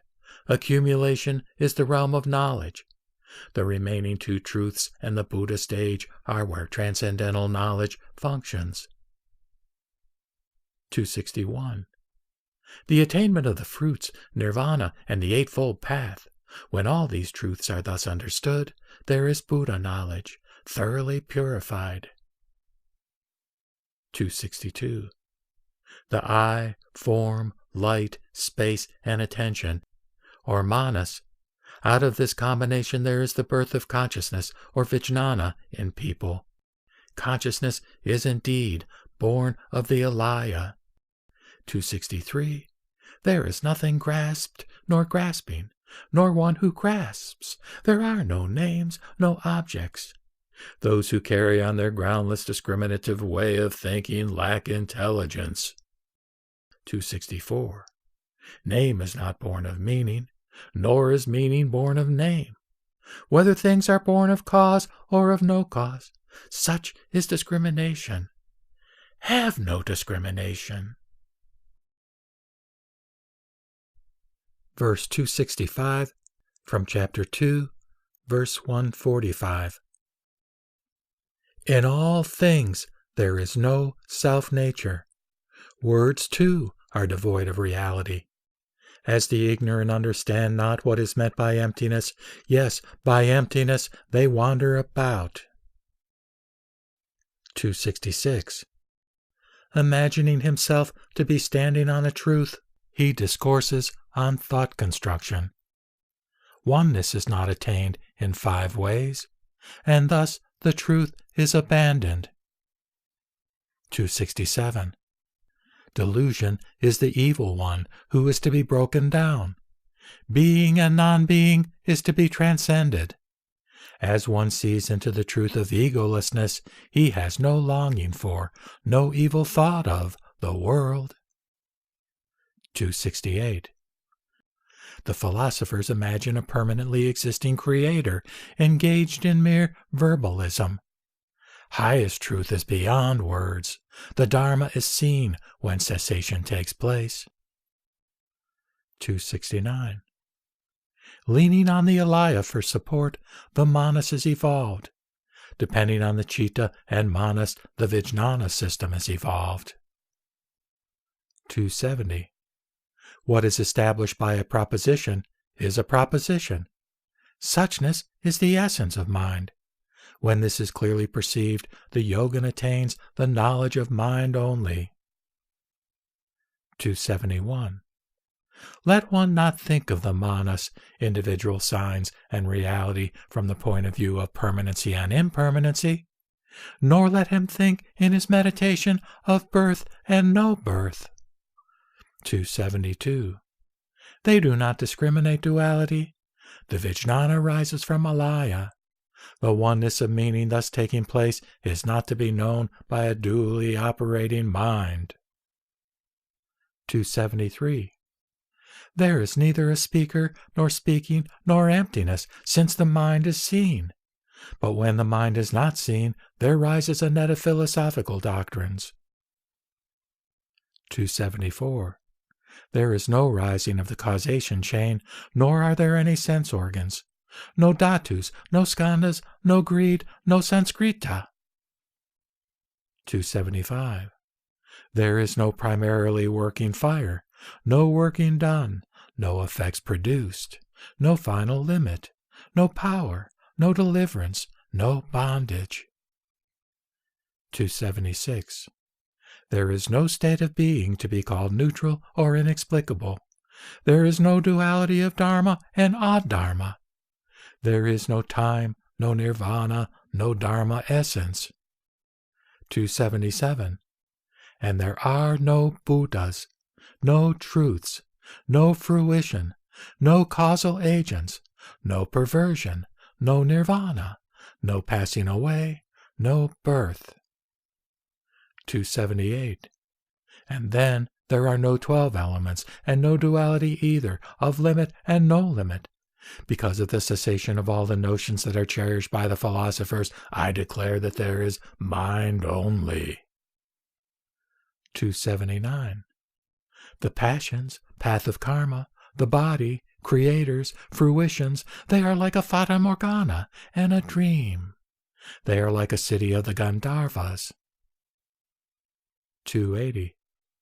By maintaining the mind only, the idea of reality is removed. By establishing the mind only, permanency and annihilation are seen in their proper relationship. 281. There are no skandhas in nirvana, nor is there an ego soul, nor any individual signs. By entering into the mind only, one escapes from becoming attached to emancipation. 282. It is error that causes the world to be externally perceived, as it is manifested to people. Mind is not born of the visible world. Therefore, mind is not visible. 283. It is the habit energy of people that brings out into view something resembling body, property, and abode. Mind is neither a being nor a non-being. It does not reveal itself because of habit energy. 284. Dirt is revealed within purity, but purity itself is not soiled. As when the sky is veiled with clouds, mind is invisible when defiled with error. Verse 285 from Chapter 3, verse 38. Karma is accumulated by citta and discriminated by jnana, and one acquires by prajna the state of imagelessness and the powers. 286 from chapter 2, verse 182. The citta is bound up with the objective world. The intellect's function is to speculate, and in the excellent state of imagelessness there is the evolving of transcendental wisdom, or prajna. 287 from chapter 3, verse 40. Citta, manas, and vijnana are devoid of thoughts and discriminations. It is the Shravakas and not the Bodhisattvas that try to reach reality by means of discrimination.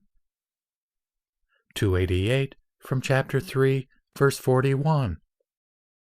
The Tathagata's jnana is pure, resting in quietude in the most excellent patience or recognition of truth. It is productive of excellent sense and is devoid of purposiveness. 289 from chapter 2, verse 183. According to the false imagination, self-substance is, but from the point of view of relativity, or paratantra, it is not. Owing to perversion, what is discriminated is grasped as real. In the relativity, there is no discrimination. 290. Mind is not born of the elements, or bhuta. Mind is nowhere to be seen. It is the habit energy of people that brings out into view body, property, and abode. 291. All that is element-made is not form, and form is not element-made. The city of the Gandharvas, a dream, maya, an image, these are not element-made. 292 and 293 from chapter 3, verse 42. Prajna, with me, is of three kinds. Whereby the wise grow powerful, individual signs are discriminated, and all things are manifested. 294 from chapter 3, verse 43. My prajna has nothing to do with the two vehicles. It excludes the world of beings. That of the Shravakas evolves from their attachment to the world of beings. The Tathagata's prajna is spotless because of its being in accord with mind only.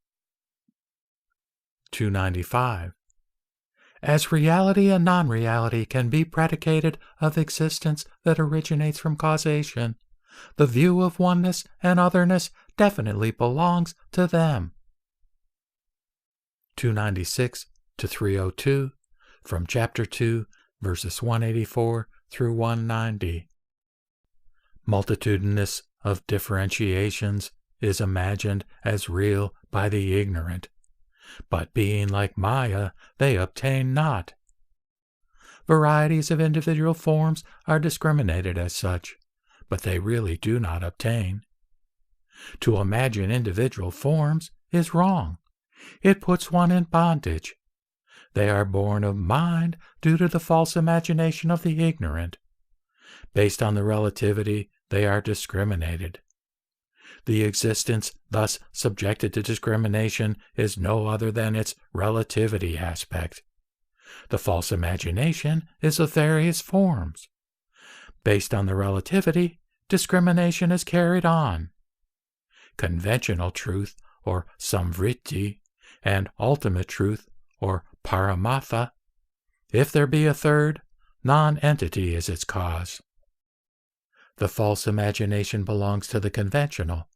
When it is cut asunder, there is the realm of the wise. As to the yogins, there is one reality which reveals itself as multiplicity, and yet there is no multiplicity in it. So is the nature of the false imagination. As by the dim-eyed a variety of objects is seen and imagined, while dimness itself is neither a form or a no form, so is the relativity discriminated by the unknowing ones. As is pure gold, water free from dirt, the sky without a cloud, so is the mind pure when detached from the false imagination. 303. There are three kinds of my Shravakas: the transformed, the born of the vows, and the Shravakas disengaged from greed and anger, and born of the Dharma. 304. There are three kinds also of the Bodhisattvas: those who have not yet reached Buddhahood, those who manifest themselves according to the thoughts of sentient beings, and those who are seen in the likeness of the Buddha. 305 to 310, from Chapter 2, verses 191 through 196. Falsely imagined existence is not, but from the relativity point of view, it is. Assertion and refutation are destroyed when one is freed from the imagination. If the relativity aspect of existence is, while the imagination is not, this means that there is a being apart from being, and that a being is born of a non-being. Depending on the false imagination, there obtains the relativity aspect of existence. From the conjunction of form and name, there rises false imagination. False imagination can never be perfect knowledge. It is not productive of anything else but itself. Then one knows what is meant by ultimate truth, whose self-nature is purity. There are 10 kinds of false imagination and 6 kinds of relativity.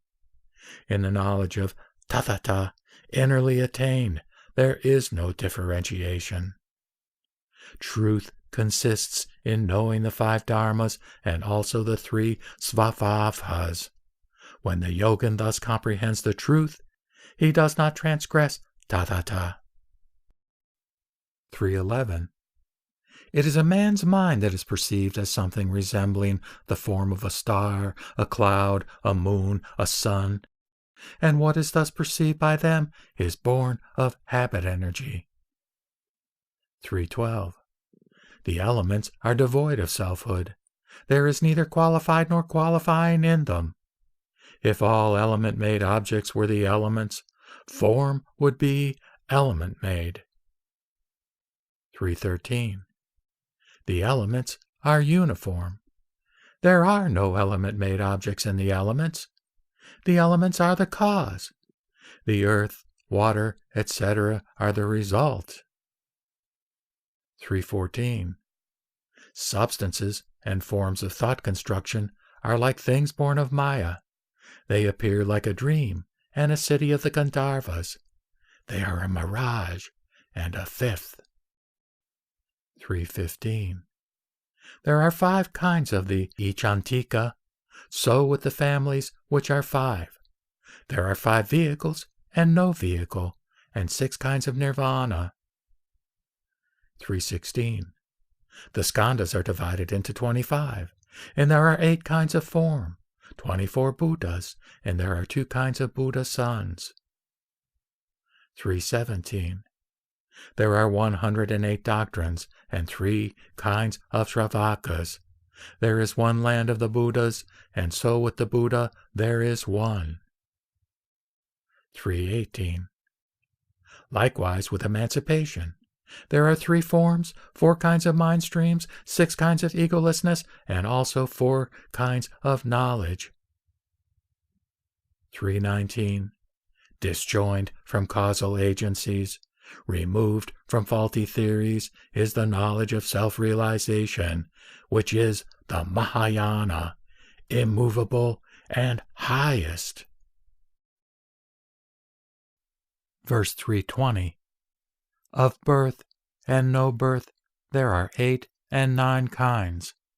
Whether the attainment is instantaneous or successive, it is one realization. 321. There are 8 worlds of formlessness.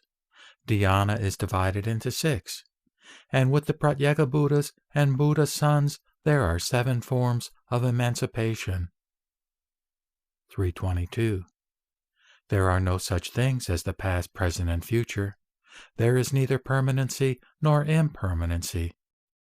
Doing, work, and fruition, all is no more than a dream event.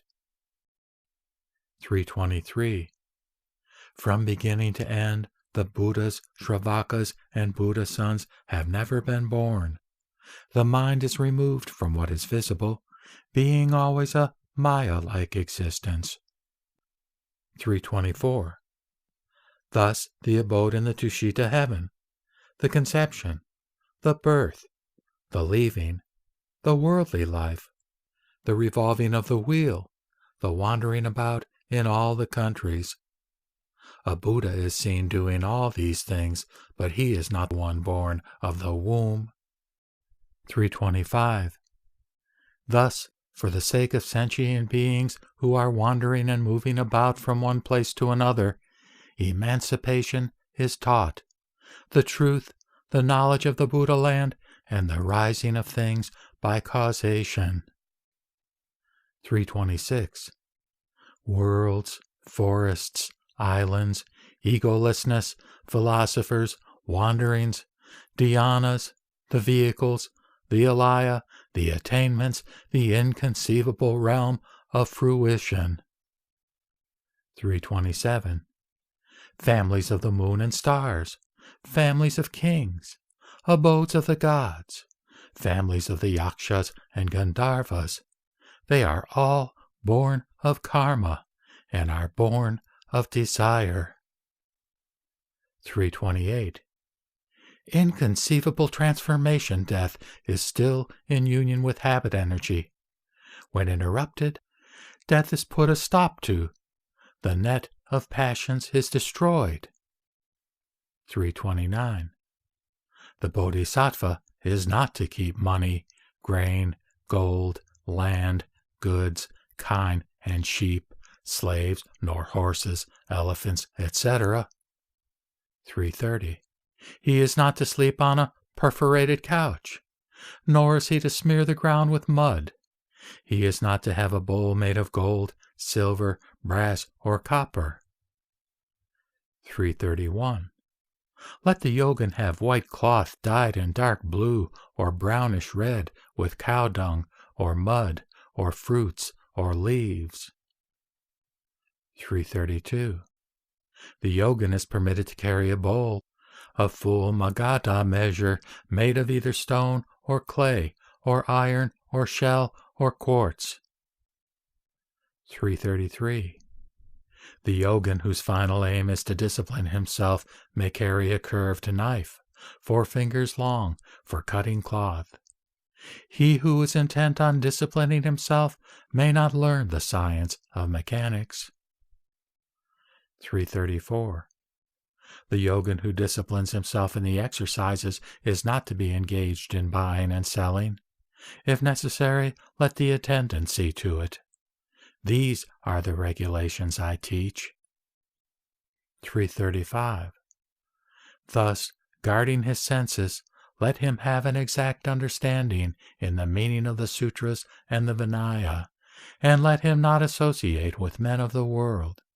Such I call the yogin. 336. Let the yogin prepare his abode in an empty house, or a cemetery, or under a tree, or in a cavern, or among the straw, or in an open place. 337.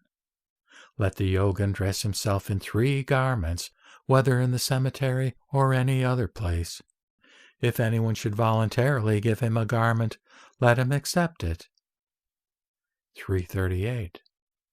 When he goes about begging food, let him look ahead, not more than the length of a yoke. Let him conduct himself in the way bees treat flowers. 339. When the yogin finds himself in a large company, in the confusion of a company, or with bhikshunis, women mendicants, this is not a desirable relationship for yogins, for it means to share a livelihood with them. 340. The yogin, whose aim is to discipline himself in the exercise, is not to approach for his food kings, princes, ministers of state, or persons of rank. 341. In houses where a death or a birth has taken place, or in the houses of friends and relatives, or where bhikshus and bhikshunis are mixed together, it is not proper for the yogins to take their food. 342.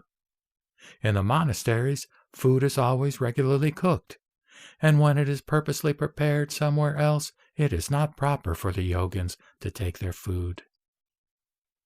343.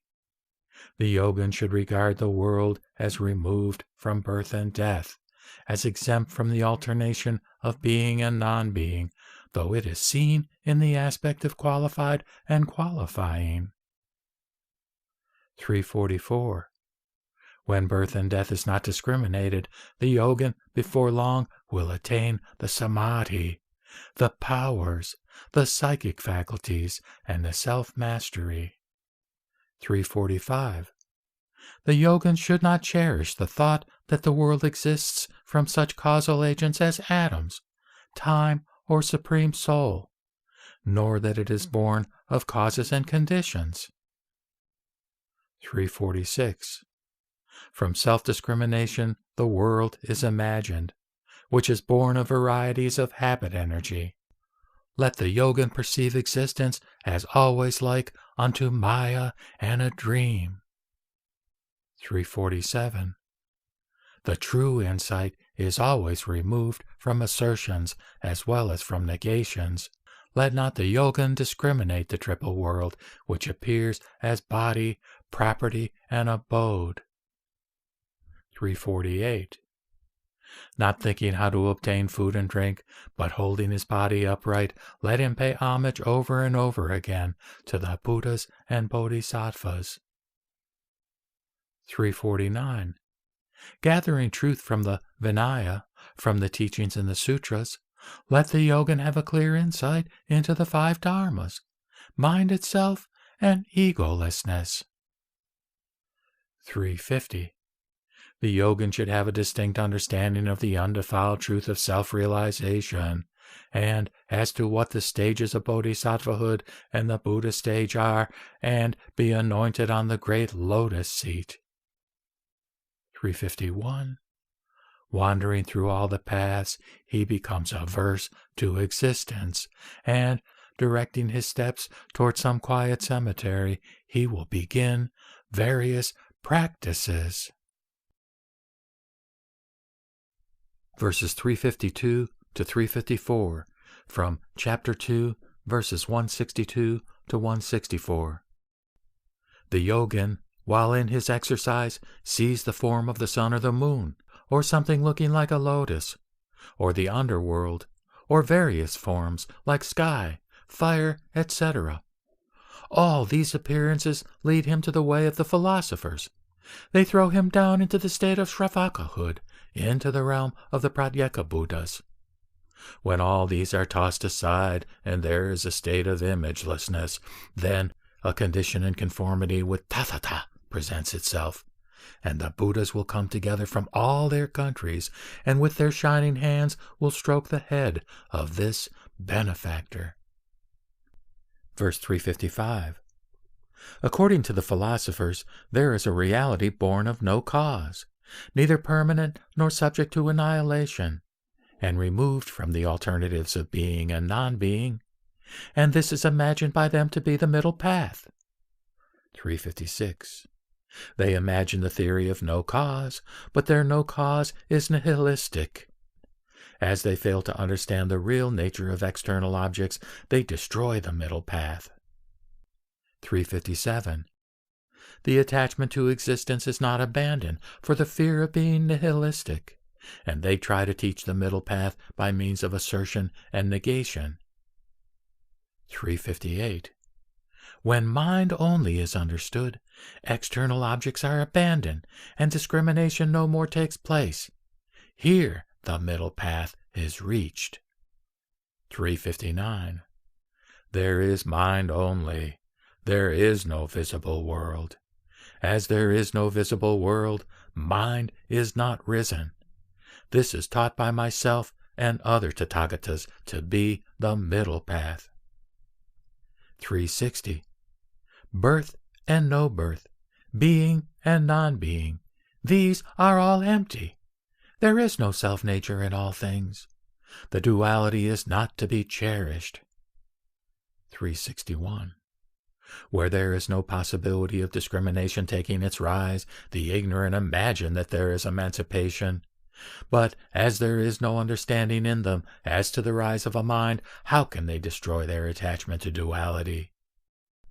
362. As it is understood, there is nothing but what is seen of the mind.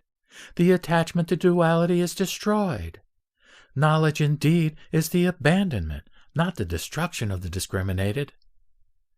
363. As it becomes thoroughly known that there is nothing but what is seen of the mind, discrimination ceases. As discrimination ceases, suchness is removed from intellection, or citta.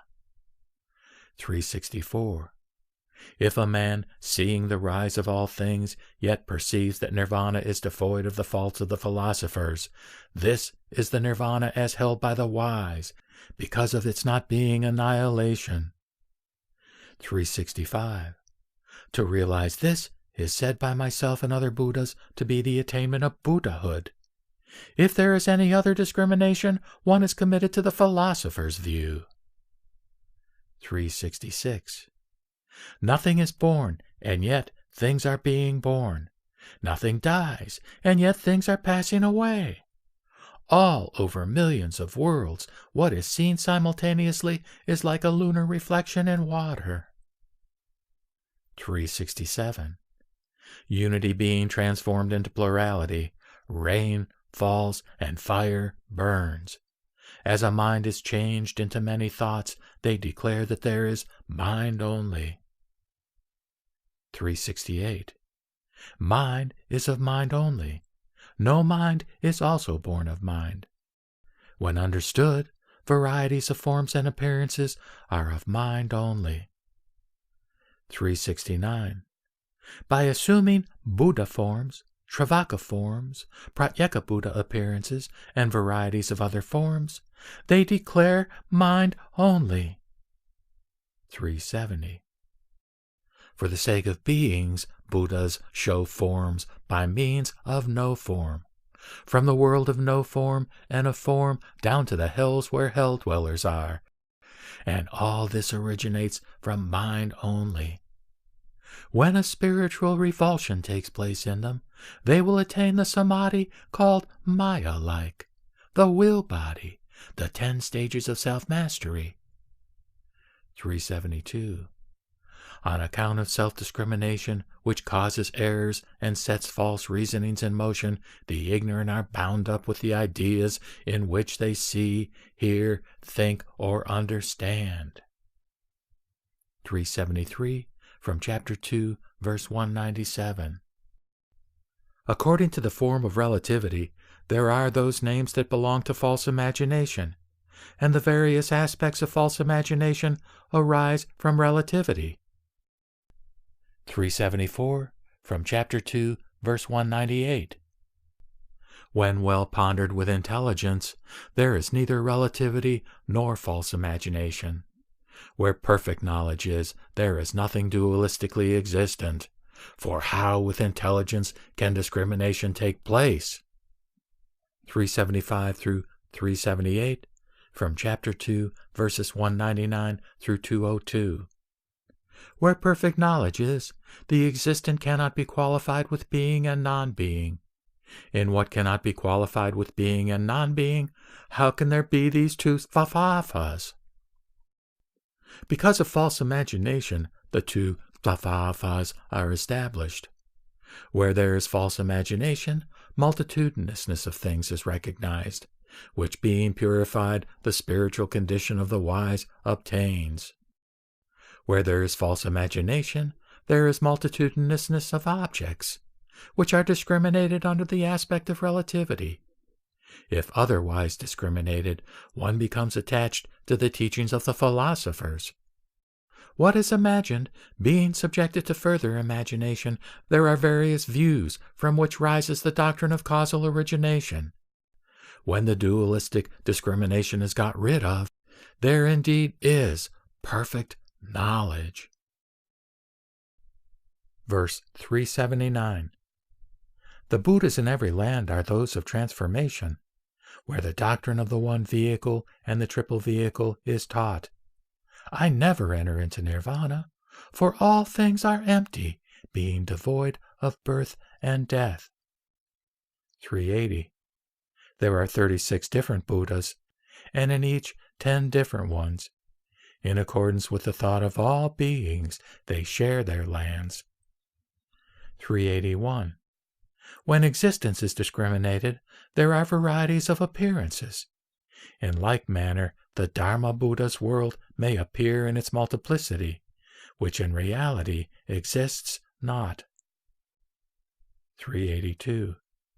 The Dharma Buddha is the true Buddha, and the rest are his transformations. According to a continuous flow of their own seeds, sentient beings see their Buddha forms. 383. When the mind is bound up with error and appearance, discrimination is set in motion. Suchness is no other than discrimination, and discrimination is no other than appearance. 384. The self-nature Buddha, the enjoyment Buddha, the transformation Buddha, the 5 transformation Buddhas, and a group of 36 Buddhas, they are all of the self-nature Buddha. 385 through 406, from Chapter 2, verses 101 to 123, with verse divisions occasionally varying. Dark blue, red, and other colors, with salt, conch shell, milk, honey, fragrance of fruits and flowers, and rays of sunlight. They are neither different nor not different. The relation is like that between the ocean and its waves. So are the 7 vijnanas joined with the citta, or mind. As the waves in their variety are stirred on the ocean, so in the alaya is produced the variety of what is known as the vijnanas. The citta, manas, and vijnanas are discriminated as regards their form, but in substance the 8 are not to be separated one from another, for there is neither qualified nor qualifying. As there is no distinction between the ocean and its waves, so in the citta there is no evolution of the vijnanas. Karma is accumulated by the citta, reflected by the manas, and recognized by the manavijnana, and the visible world is discriminated by the 5 vijnanas. Varieties of color such as dark blue, etc., are presented to our vijnana. Tell me, great Muni, how there are these varieties of color like waves on the ocean?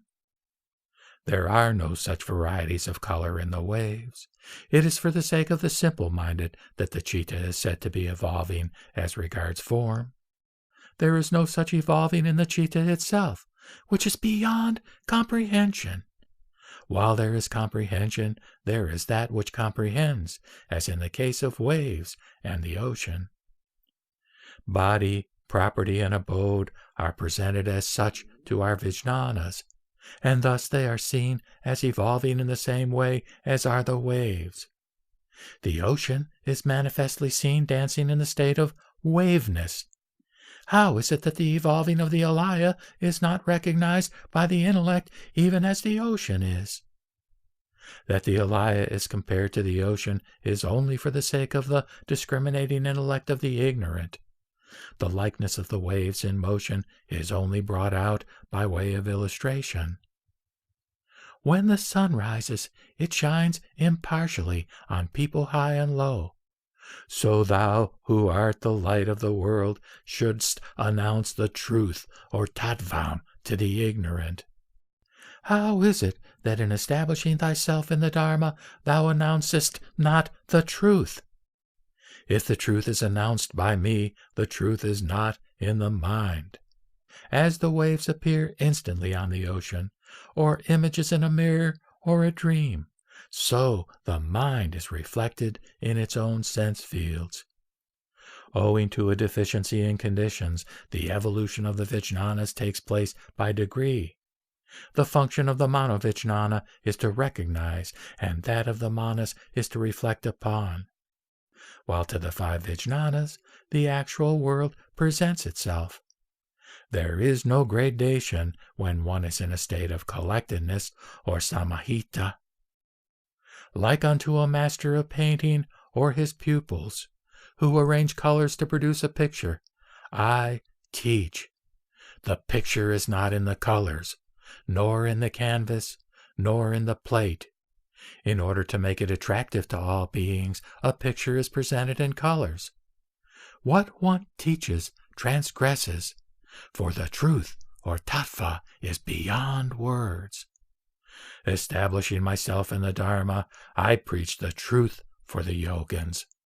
The truth is the state of self-realization and is beyond categories of discrimination. I teach it to the sons of the victorious.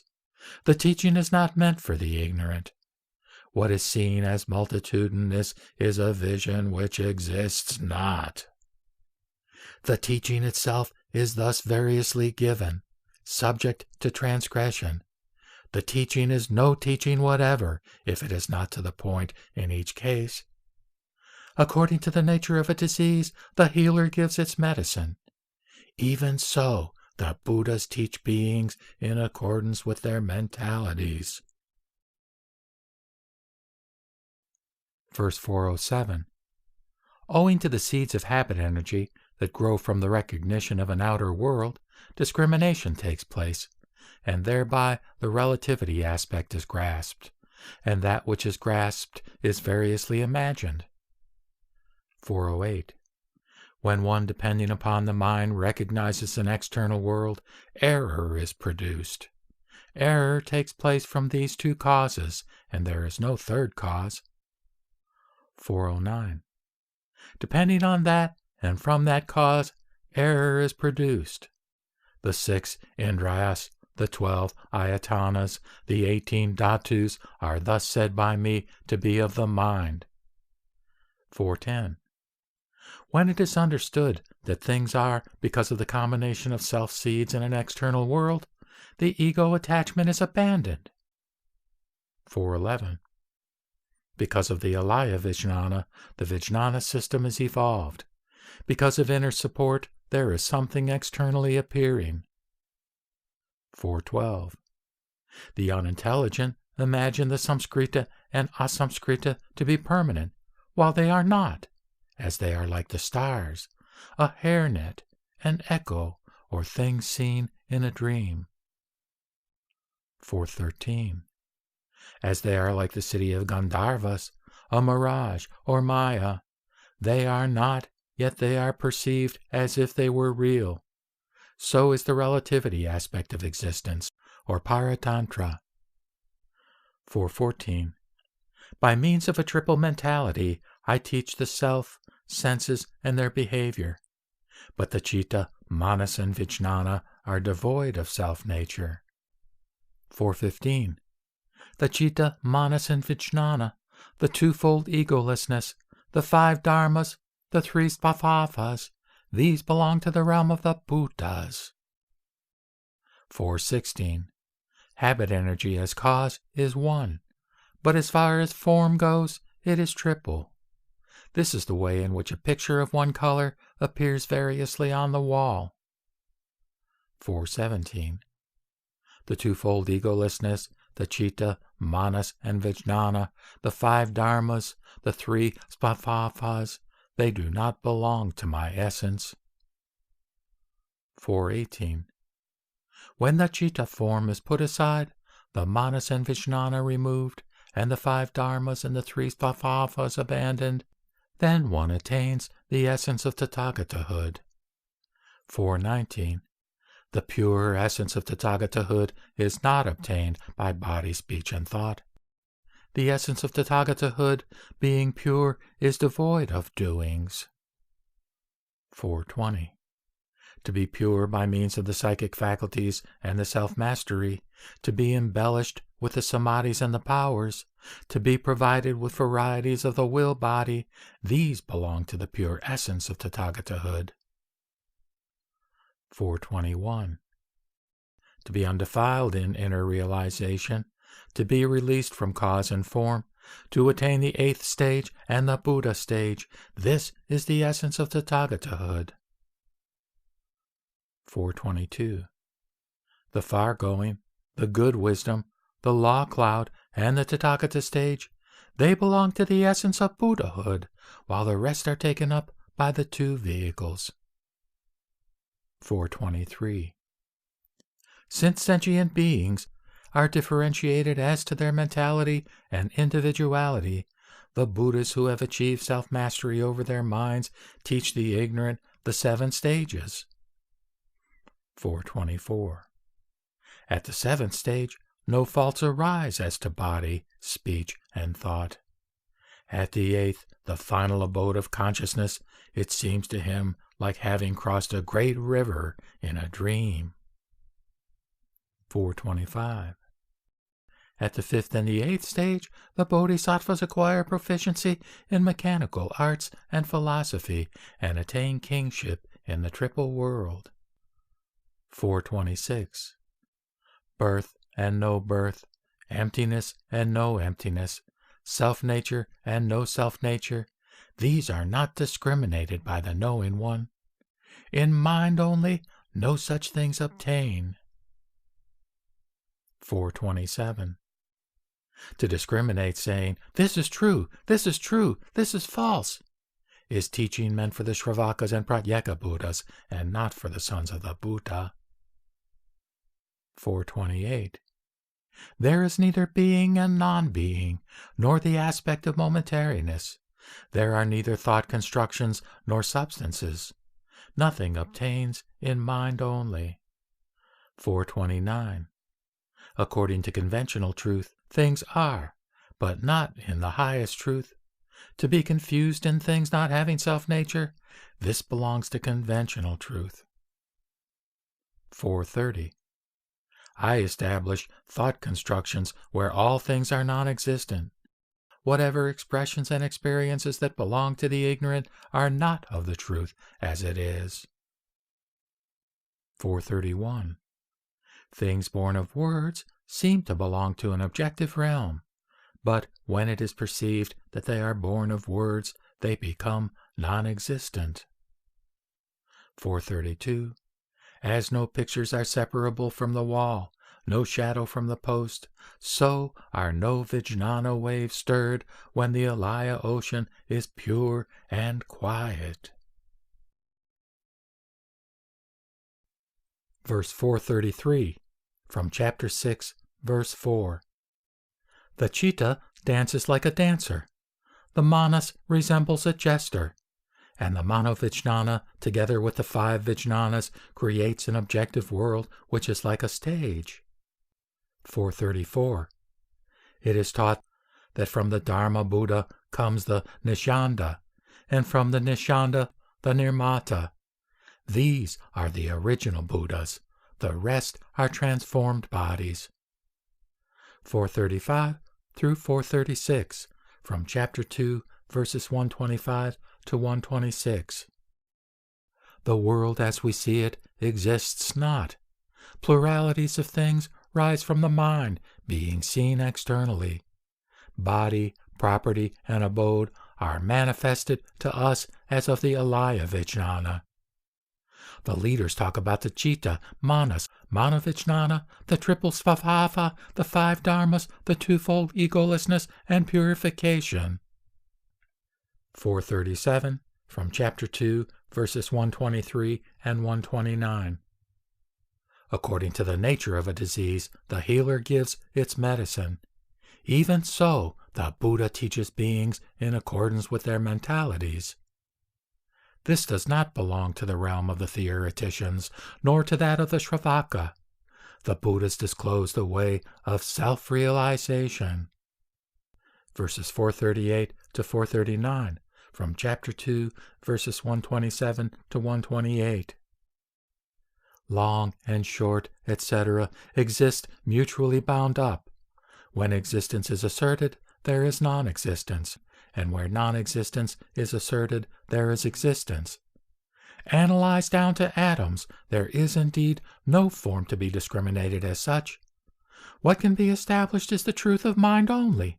which is not believed by those who cherish erroneous views. 440. Do not discriminate, saying, "Here is emptiness," or saying again, "Here is no emptiness." Both being and non-being are merely imagined, for there is no reality corresponding to the imagined. 441. The ignorant imagine that things originate from the accumulation of qualities, or atoms, or substances. But there is not a single atom in existence, and therefore there is no external world. 442. Forms, seen as external, are due to the imagination of people. They are nothing but the mind itself. There is nothing to be seen externally, and therefore there is no external world. Verses 443 to 444, from chapter 2, verses 157 to 158. A world of multitudes is a hairnet, a vision, a dream, and the city of the Gandharvas. It is a wheel made by a firebrand, a mirage. It is a non-entity, only an appearance to people. Eternity and non-eternity, oneness, bothness, and not bothness, these are discriminated by the ignorant, who are confused in mind and bound up by errors since beginningless time. Verses 445 to 447, from chapter 2, verses 205 to 207. There is really no establishment of various vehicles, and so I speak of the one vehicle. But in order to carry the ignorant, I talk of a variety of vehicles. There are 3 emancipations, and in all things there is no ego substance. Knowledge and passions are of the same nature. When one is emancipated, they are discarded. Like a piece of wood floating on the waves of the ocean, the Sravaka obsessed with individual marks is driven along the stream of existence. 448, from chapter 2, verse 209. In this there is no course of finality, nor retrogression either. Losing himself in the attainment of the samadhi body, he is not at all awakened, even to the end of the kalpas. 449, from chapter 2, verse 208. Though disengaged from the actively functioning passions, they, the Shravakas, are still bound up with the habit energy of the passions. Intoxicated with the liquor of the samadhi, they still have their abode in the realm of outflows. 450, from chapter 2, verse 210. Like unto a drunkard, who, being awakened from his intoxication, regains his intelligence, the Shravakas will have the realization of the Buddha's truth, which is his own body. 451. As the elephant, who is immersed in deep mud, is unable to move about, so the Shravakas, who are deeply intoxicated with the liquor of samadhi, stand still. 452, from chapter 2, verse 135. Assertions and refutations are not to be found in the mind only. The ignorant, who understand not that the mind is seen in the form of body, property, and abode, wander about with assertions and refutations. 453. Space, the hare's horns, and a barren woman's child are unrealities, and yet they are spoken of as if real. So are all things imagined. 454. The world originates from habit energy. There is nothing whatever to be designated as being and non-being, nor is there its negation. Those who see into this are emancipated, as they understand the egolessness of things. Verse 455. Of the 3 svabhavas, one is parikalpita, mutuality is paritantra, and suchness is parinishpana. This is always taught by me in the sutra. 456, from chapter 2, verse 172. Because of the distinction between nama, pada, and vayajana, the ignorant, the dull-witted, stick to them like the elephant in deep mud. 457 through 458, from Chapter 2, verses 203 to 204. The Diva vehicle, the Brahma vehicle, the Shravaka vehicle, the Pratyeka vehicle, and the Tathagata vehicle, of these I speak. So long as there is a mind making conscious efforts, there can be no culmination as regards the various vehicles. When a revulsion takes place in the mind, there is neither a vehicle nor one who rides on it. 459. The citta, discrimination, thought construction, manas, vijnana, the alaya, all that which sets the triple world in motion are synonyms of mind. 460. Life, warmth, the vijnana, the alaya, the vital principle, manas, manovijnana, these are the names for discrimination. 461. The body is maintained by the citta. The manas always cognitates. The manovijnana together with the vijnanas cuts the world in pieces as objects of citta. Verse 462 to 464 from Chapter 2, verses 3 to 5. As thou reviewest the world with thy transcendental knowledge and compassion, it is to thee always like a dream, of which one cannot say whether it is permanent or destructible, as the category of being and non-being is inapplicable to it. In the Dharmakaya, whose self-nature is like a vision or a dream, what is there to praise? When no thought arises as to the existence or as to not having self-nature, then there is praise. Of a thing whose appearance is not visible because of its being beyond the senses and their objects, how can it be praised or blamed, O Muni? 465 to 469, Chapter 2, verses 15 to 19. What is that which is born of causation? What is effect? What is cause or that which works? Whence the doctrine of duality? Whence does it arise? Wherefore is the tranquilizing exercise of formlessness, and that of complete extinction? Wherefore the extinction of thoughts, and how is one awakened from it?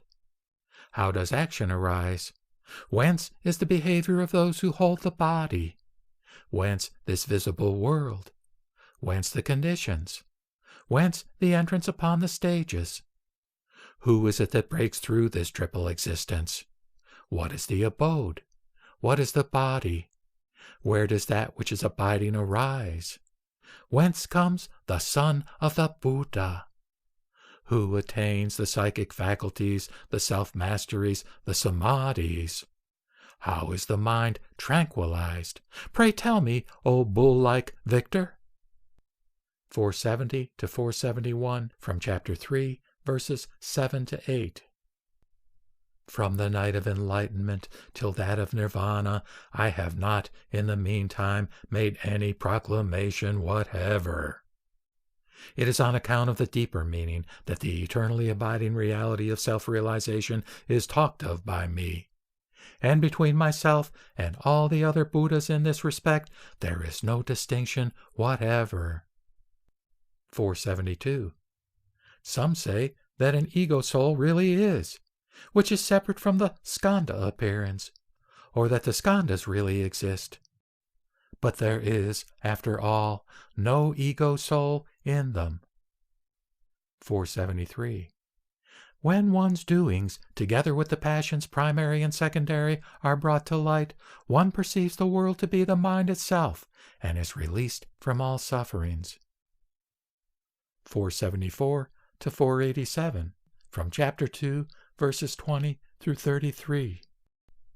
What is the alaya? And whence the manovijnana? How does the visible world rise? How does it cease from being visible? Whence are families and no families? What is meant by mind only?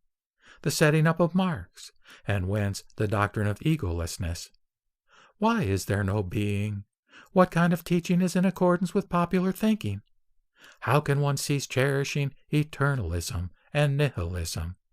How is it that you do not differ from the philosophers as regards appearance? Tell me, whence is the rise of the Nyaya school, its future? What is meant by emptiness? What do you understand by momentary destruction? Whence is the womb? And whence is the stability of the world? Why is the world like a vision and a dream? How does it resemble the city of the Gandharvas? Why is it to be regarded as like a mirage or like the moon reflected in water? Pray, tell me. What are the elements of enlightenment? Whence are the constituents of enlightenment? Wherefore is a revolution and the disturbance of a kingdom? And how does the realistic view of existence take its rise? What is meant by the world being above birth and death, or being like the flower in the air? How do you understand it? Why do you regard it as being beyond words? How is it not subject to discrimination? How is it like the sky? Of how many sorts is suchness? How manifold is the mind? How many paramitas are there? Whence is the gradation of the stages? What is the state of imagelessness? Wherefore is the twofold egolessness? How is one cleansed of the hindrance of knowledge? Of how many kinds is knowledge, or jnana? O leader, how many moral precepts are there, and forms of being? Whence are the families born of gold and jewel and pearl? Of whom is speech born? Whence is the differentiation of beings? Whence are the sciences, offices, arts, and by whom are they made manifest? Of how many sorts are gathas? What is prose? What is meter? Of how many sorts is reasoning and exegesis? How many varieties of food and drink are there? Whence does sexual desire originate? Whence are there kings, sovereigns, and provincial rulers? 488.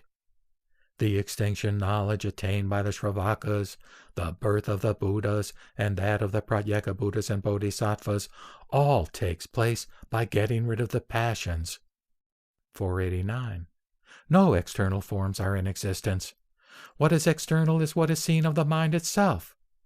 As the ignorant fail to understand as regards the mind itself, they imagine the Samskrita as real. 490. The insight that pluralities are of the mind itself is withheld from the bewildered, who, not knowing what the nature of the external world is, are under bondage to the ideas of causation and the fourfold proposition. 91.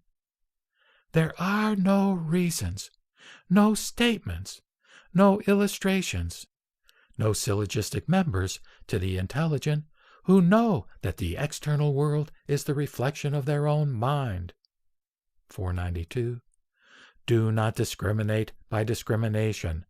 To discriminate is characteristic of the parikalpita, or imagination. Depending on the imagination, discrimination is evolved. 493. One's habit energy is the origin of all things, which are mutually and uninterruptedly knitted together. As dualism is primarily external to people's minds, there is no rising of it. Verse 494. Because of mind and what belongs to it, there is discrimination. The ignorant are comfortably established in the triple world. That an external world of appearances is evolved is due to the discrimination of self-nature. 495. Because of the combination of appearances and seeds, there are the 12 ayatanas. Because of the combination of subject and object, I talk of doings. 496. Like images in a mirror, like a hairnet to the dim-eyed, the mind to the ignorant is seen enveloped in habit energy. 497. Discrimination goes on in the world imagined by self-discrimination. But there is no external world as it is discriminated by the philosophers. 498. Like the ignorant who, not recognizing the rope, take it for a snake, people imagine an external world, not knowing that it is of mind itself. 499. Thus, the rope in its own nature is neither the one nor the other, But, owing to the fault of not recognizing mind itself, people go on with their discrimination over the rope. Verses 500 to 501 from chapter 3, verses 82 to 83. There is something that is not to be seen by the discrimination of its being, nor is it to be known as non-existent. Such is the self-essence of all things. Accompanied by being, there is non-being. Accompanied by non-being, there is being. As thus non-being is not to be known by itself, being is not to be discriminated. 502. While the imagined is being imagined, the imagination itself has no reality. Seeing that discrimination has no reality, how does it really take place? 503. Form, whereupon or matter, has no reality of its own, as is the case with a jar, a garment, etc. In the world, however, which has no real existence, discrimination is carried on. 504. If people discriminate erroneously regarding the Samskrita since the beginningless past, how is the self-nature of beings in error?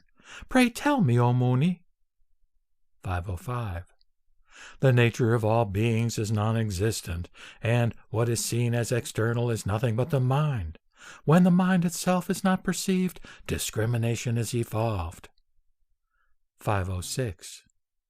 When it is said that there are no such things as imagined as the ignorant imagine, it means that there is something which is not recognized by the intellect. 507. If it is said that something exists with the wise, this is not what is discriminated by the ignorant. If the wise and the ignorant walk the same way, that which is real with the wise must be a falsehood. 508. To the wise there is nothing erroneous. Therefore their mind is undefiled. The ignorant, whose mind is uninterruptedly defiled, goes on imagining the imagined. 509. It is like the mother who fetches for her child a fruit from the air, saying, "Oh, son, don't cry, pick the fruit, there are so many of them." 510. In like manner, I make all beings covet varieties of imagined fruit, whereby I lead them to the truth that goes beyond the antithesis of being and non-being. 511. The being which is realized by the wise, having never been seen in existence, is not united with causation. It is primarily unborn, and yet born, while its essence is not obtainable. 512. The unobtainable essence is indeed unborn, and yet it is nowhere separated from causation. Nor are things as they are for this moment anywhere separated from causation. 513. When the visible world is thus approached, it is anywhere neither existent nor non-existent. Nor is it not existent and non-existent. Putting itself under causation, reality is not the subject of discrimination to the wise. 514. The philosophers cherishing wrong ideas, and the ignorant have theories of oneness and otherness. They understand not that the world, subject to causation, is like Maya and a dream. 515. The supreme Mahayana is beyond the realm of words. Its meaning is well elucidated by me, but the ignorant do not comprehend. Verse 516. The doctrines thus advanced by the Shravakas and philosophers are tainted with jealousy. They go astray from reality because their doctrines are false theorizings. 517. Appearance, self-nature, form, and name, depending on these four conditions, all kinds of imagination are carried on. 518.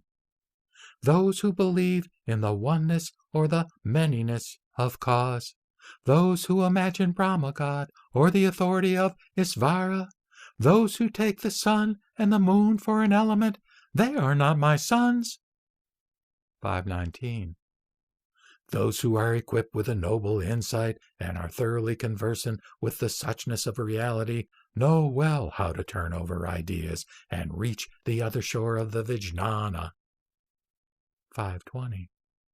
This is the seal of emancipation belonging to those sons who have embraced my teaching. It is released from existence and non-existence, removed from coming and going. 521. If karma disappears by causing a transformation in the world of matter and the Vijnanas, permanence and impermanence no more obtain, and transmigration ceases. 522. When this transformation takes place, the idea of matter is shaken off. Space relations are banished, but karma released from the fault of being and non-being abides with the alaya. 523. While matter and Vijnanas pass into annihilation, karma abides with the being of the alaya, which is not destroyed, whereby there is the union of matter and Vijnanas. 524. If people's karma, which is in combination with them, is destroyed, karma succession being thus destroyed, there will be no transmigration, no attainment of nirvana. 525. If karma is destroyed together with matter and Vijnanas, and yet is subject to transmigration, matter will then subsist as it differs in no ways from karma. 526. Mind, or citta, and matter are neither different nor not different from discrimination. There is no distinction of all things as they are removed from being and non-being. 527. The parikalpita and the paratantra are mutually dependent and are not to be differentiated. Thus, with matter and impermanency, they are mutually conditioning. 528. Apart from oneness and otherness, the parikalpita is not knowable. So with matter and impermanency, how can one speak of their being and non-being? 529. When the parikalpita is thoroughly understood as to its nature, the paratantra is not born. When the paratantra is understood, the parikalpita becomes suchness. 530. When the parikalpita is destroyed, my dharma I is destroyed, and there takes place within my teaching the controversy of assertion and negation. 531. In this way, then, and at that time, there will rise disparagers of the dharma, none of whom are worth talking with, as they are destroyers of my dharma I. 532. As they are not taken into the company of the intelligent, they abandon the life of the bhikshu, and as they destroy the parikalpita, they are engaged in controversies asserting and negating. 533. As their insight is bound up with being and non-being, what appears to their imagination resembles a hairnet, maya, a dream, the Gandharva city, a mirage, etc. 534. He who studies under the Buddhas may not live together with those who cherish dualism and are destroyers of others. 535.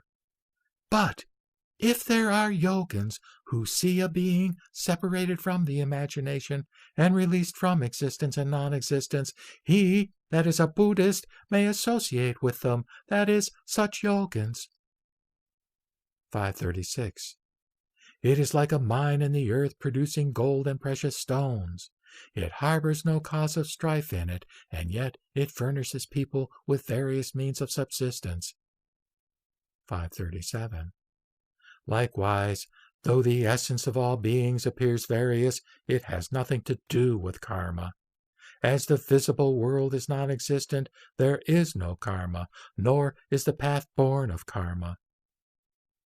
538. As is understood by the wise, all things have no self-being, but according to the discriminations of the ignorant, things appear to exist. 539. If things are not existent as discriminated by the ignorant, all things being non-existent, There are no defilements for anyone. 540. Because of varieties of defilement cherished by beings, there is transmigration, and the sense organs are completed. Being bound up by ignorance and desire, there is the evolution of beings possessed of a body. Verse 541. If beings are not existent, as discriminated by the ignorant, there will be no evolving of the sense organs in these beings, which is not the yogin's view. 542. If beings themselves are not, and yet they become the cause of transmigration, then there will be an emancipation which is independent of people's strivings. 543. If beings are non-existent to you, how can there be any distinction between the wise and the ignorant? Nor will there be anything characterizing the wise who are disciplining themselves for the triple emancipation. 544. The skandhas, personal soul, doctrines, individuality and generality, no signs, causation, and senses, of these I talk for the sake of the Shravakas. 545. No cause, mind only, the powers, the stages of bodhisattvahood, the inner realization, pure suchness, of these I talk for the sake of the bodhisattvas. 546. In the time to come, there will be disparagers of my teaching, who, putting on the Kashyaka robe, will talk about being and non-being and its works. 547. Things born of causation are non-existent. This is the realm of the wise. A thing imagined has no reality, yet things are imagined by the theorizers. 548. In the time to come, there will be a class of ignorant people headed by Kanabhuj. They will talk about the non-existence of work and will ruin the people with their evil theories. 549. The world is originated from atoms. Atoms are causeless, and there are 9 permanent substances. Such are evil theories they teach. 550. They say that substances are produced by substances, and so qualities by qualities, and they destroy the self-being of all things, saying that it is another being. 551. If it is said that originally the world was not and then evolved, it must have had a beginning. But my statement is that there is no primary limit to transmigration. 552. If all the innumerable things in the triple world were not and then evolved, nobody would doubt if horns grow on a bitch, or a she-camel, or a donkey. 553. If the eye, form, and vijnana were not and now they are, straw mats, crowns, cloth, etc. would be produced from lumps of clay. 554. A straw mat is not found in cloth, nor cloth in a straw matting. Why is it that by some combination anything is not produced from any other thing? 555. That life and the body so-called were not and then evolved. All such controversies as this have been declared by me as untrue. 556. The statement has been made first against the philosophers, and their views are warded off. Their views being warded off, I will make my own statement. 557. While I first make a statement in behalf of the philosophical systems, let not my disciples be disturbed by my drawing on the dualism of being and non-being. 558. That the world is born of a supreme soul, and that changes are due to the qualities. This is what the school of Kapita teaches its disciples, but it is not the right way of thinking. 559. There is no reality, no non-reality, nor is there any world of causation conditioned by causation. As there is nothing to be characterized as causation, non-reality never has its rise. 560. My statement is free from the alternatives of being and non-being, is removed from cause and conditions, has nothing to do with birth and destruction, and is removed from qualified and qualifying. 561. When the world is regarded as like Maya and a dream, exempt from cause and condition, and eternally causeless, there is no rising of imagination. 562. When existence is always regarded as resembling the Gandharva city, a mirage, a hairnet, and is free from the alternatives of being and non-being, removed from cause and condition, and causeless, then the mind flows clear of defilements. Verse 563. The philosophers may say that, if there is no external reality, mind only too will be non-existent. How can the mind exist without objective reality? The doctrine of mind only, therefore, is untenable. 564. Further, they may say that on account of an objective world of realities, people's minds are aroused. How can there be a mind without a cause? The doctrine of mind only is therefore untenable. 565. But suchness and mind only are realities belonging to the teaching of the wise. Neither those who deny nor those who affirm comprehend my teachings. 566. If a mind is said to evolve on account of perceived and perceiving, this is the mind that is of the world. Then the mind only obtains not. 567. When it is said that there is something resembling body, property, and abode produced in a dreamlike manner, a mind indeed is seen under the aspect of duality, but mind itself is not dualistic. 568. As a sword cannot cut itself, or as a finger cannot touch its own tip, mind cannot see itself. 569. In the state of imagelessness there is no reality, no parikalpita, no paratantra, no five dharmas, no twofold mind. 570. The dualism of giving birth and being born belongs to the nature of things. When I speak of the giving birth of things that have no self-nature, it is on account of a hidden meaning. 571. If multiplicities of forms are born of imagination, there will be something of objectivity in the notion of space, in that of a hare's horns. 572. When an objective reality is of mind, this reality does not belong to the imagination. But reality born of imagination is something other than mind and is unobtainable. 573. In a transmigration that has no beginning, an objective world nowhere obtains.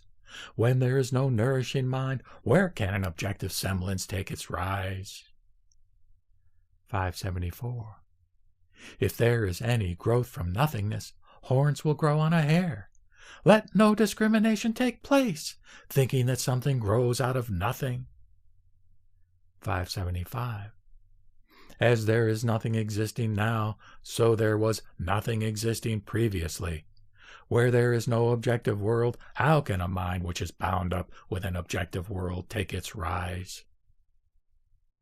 576.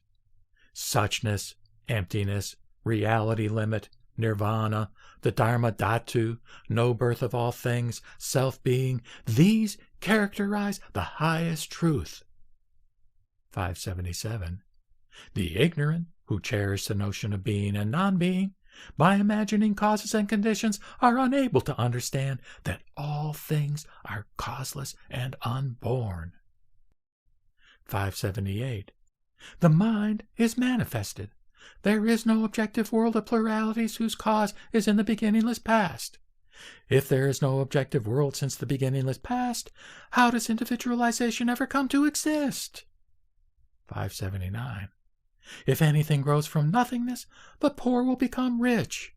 When there is no objective world, how can a mind be born? Pray, tell me, O Muni. 580. As all this is causeless, there is neither mind nor objective world. As the mind is not born, the triple world is devoid of doings. Verses 581 to 613, from chapter 3, verses 86 to 117. In order to remove the notion of birth and to accomplish that of no birth, I teach the doctrine of no cause, but this is not understood by the ignorant. This all is unborn, but that does not mean that there are no objects. They are seen to be like the city of the Gandharvas, a dream and Maya. Objects are here, but causeless. Tell me how things are unborn, without self-nature and empty. When things are seen by transcendental knowledge, they are not subject to combination and are unobtainable. Therefore I declare that they are empty, unborn, and without self-nature. Considered one by one, combination is there. The world appears to exist, but nothing is really existing. It is not as it is conceived by the philosophers. When combination is dissolved, nothing is left to be seen. As is a dream, a hairnet, Maya, the city of the Gandharvas, and a mirage which rise into view causelessly, so is the multitudinousness of the world. By keeping down the theory of no causation, no birth is demonstrated. When the theory of no birth is declared, my law I is never destroyed. When the theory of no cause is pointed out, the philosophers are horrified. Mahamati asked, how, by whom, where, and wherefore does the theory of no cause make its appearance? The Blessed One answered, when things or samskrita are perceived as neither subject to causation nor above it, then the view maintained by the philosophers of birth and destruction is done away with. Mahamati asked, is non-being no birth? Or does it look for causation? Or is it a being's name without a corresponding reality? Pray, tell me. The Blessed One answered, non-being is not no birth, nor does it look for causation, nor is it a being's name, nor is it a name without a corresponding object. Here is a reality which does not belong to the Shravakas, Pratyeka Buddhas, nor to the philosophers. Neither does it belong to the Bodhisattvas who have entered upon the seventh stage. This is what characterizes no birth. The doing away with the notion of cause and condition, the giving up of a causal agency, the establishment of the mind only, this I state to be no birth. The getting rid of the idea that things are caused, the removal of the dualism of imagined and imagining, the being liberated from the alternatives of being and non-being, this I state to be no birth. The mind liberated from its objective world, the getting rid of the twofold svabhava, or parikalpita and paratantra, a turning up at the seat of mentation, this I state to be no birth. No external existence, no non-existence, not even the grasping of mind. Things are like a dream, a hairnet, Maya, the city of Gandharvas, a mirage. The abandonment of all the philosophical views, this is what characterizes no birth. Thus, too, all these words will be understood. That is, emptiness, having no self-nature, etc. The world is empty, not, indeed, because of its being empty, but because of its being empty in the sense of being unborn. A system of mentality may have its rise and fall owing to causation. When there is a dissolution of the system, there is neither birth nor annihilation. When a dissolution somewhere takes place among the members of the system, such existence ceases and is discriminated by the philosophers by means of such categories as oneness and separateness. Nothing is born. Being is not, non-being is not. Nowhere is being and non-being, except that where there is a system. There is the rising of things and their dissolution. It is only in accordance with general conventions that a chain of mutual dependence is talked of. Birth has no sense when the chain of dependence is severed. As there is nothing generating, there is no birth, free from the faults of the philosophers. I talk of this conventionally according to the theory of concatenation, and this is not intelligible to the ignorant. If there is anything born somewhere apart from concatenation, here is one who is to be recognized as an advocate of no causation, as he destroys concatenation. If concatenation works from outside, like a lamp revealing all kinds of things, this means the presence of something outside concatenation itself. All things are devoid of self-nature, have never been born, and in their original nature are like the sky. Things separated from concatenation belong to the discrimination of the ignorant. There is another kind of no birth, which is the self-essence of things, realized by the wise. Its birth is no birth, and in this no birth there is a recognition. When this entire world is regarded as concatenation, as nothing else but concatenation, then the mind gains tranquility. Ignorance, desire, karma, etc., these are the inner concatenations. A ladle, clay, a vessel, a wheel, etc., or seeds, the elements, etc., these are external concatenations. If there is any other existence born of concatenation, this goes against the law of concatenation. Those who hold this view are not established in the principles of correct reasoning. If there is an object coming to exist and yet is non-existent, by what law of causation is there the recognition of it?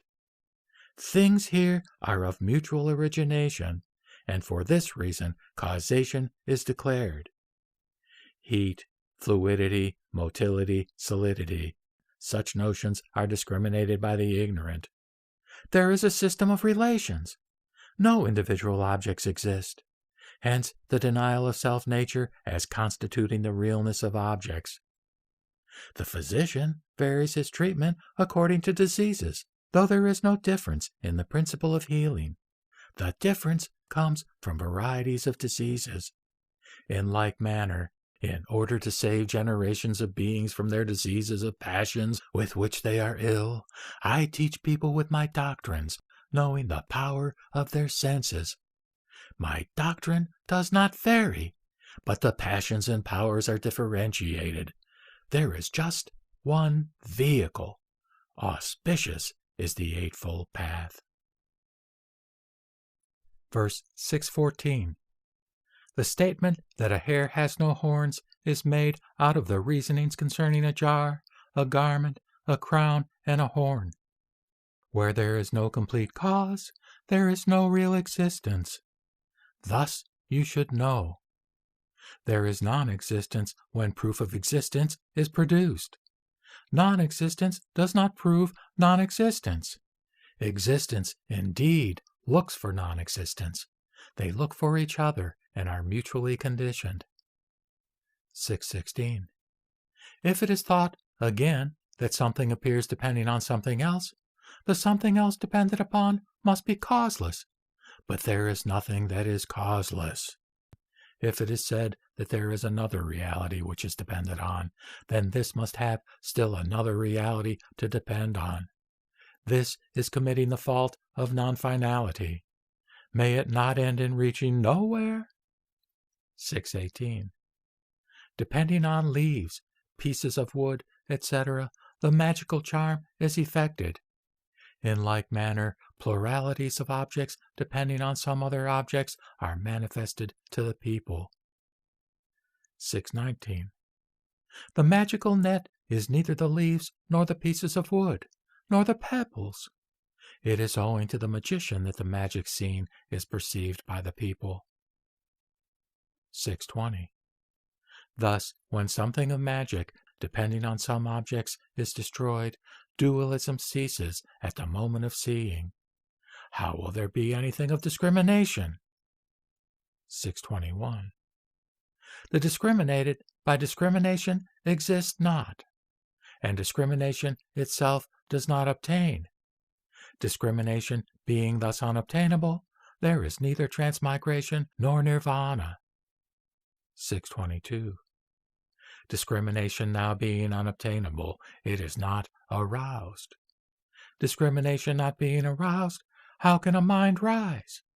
Mind only, then, is not tenable. 623. When thought is divided into many, the teaching lacks in validity, and owing to the absence of validity, there is no emancipation, nor is there multitudinousness of objects. 624. There is no such objective world as is discriminated by the ignorant. When the mind goes astray on account of habit energy, it manifests itself like images. 625. All things are unborn and have nothing to do with being and non-being. All is nothing but mind and is delivered from discrimination. 626. For the ignorant, things are said to be causal, but not for the wise. When the self-nature of mind is liberated, it becomes pure, where the wise have their abode. 627. Thus, the Samkhya, the Vaiseshika, the naked philosophers, the Brahmin theologians, followers of Siva, cherishing views based on being and non-being, are destitute of the truth of solitude. 628. Having no self-nature, being unborn, being empty, being like Maya, being free from defilements, to whom is this taught by the Buddhas as well as by yourself? 629. For the sake of the yogins who are pure in mind, spiritual discipline or yoga is taught by the Buddhas who are free from theories and speculations, and such is also proclaimed by me. 630. If all this is the mind, where does the world stand? Why are men seen coming and going on earth? 631.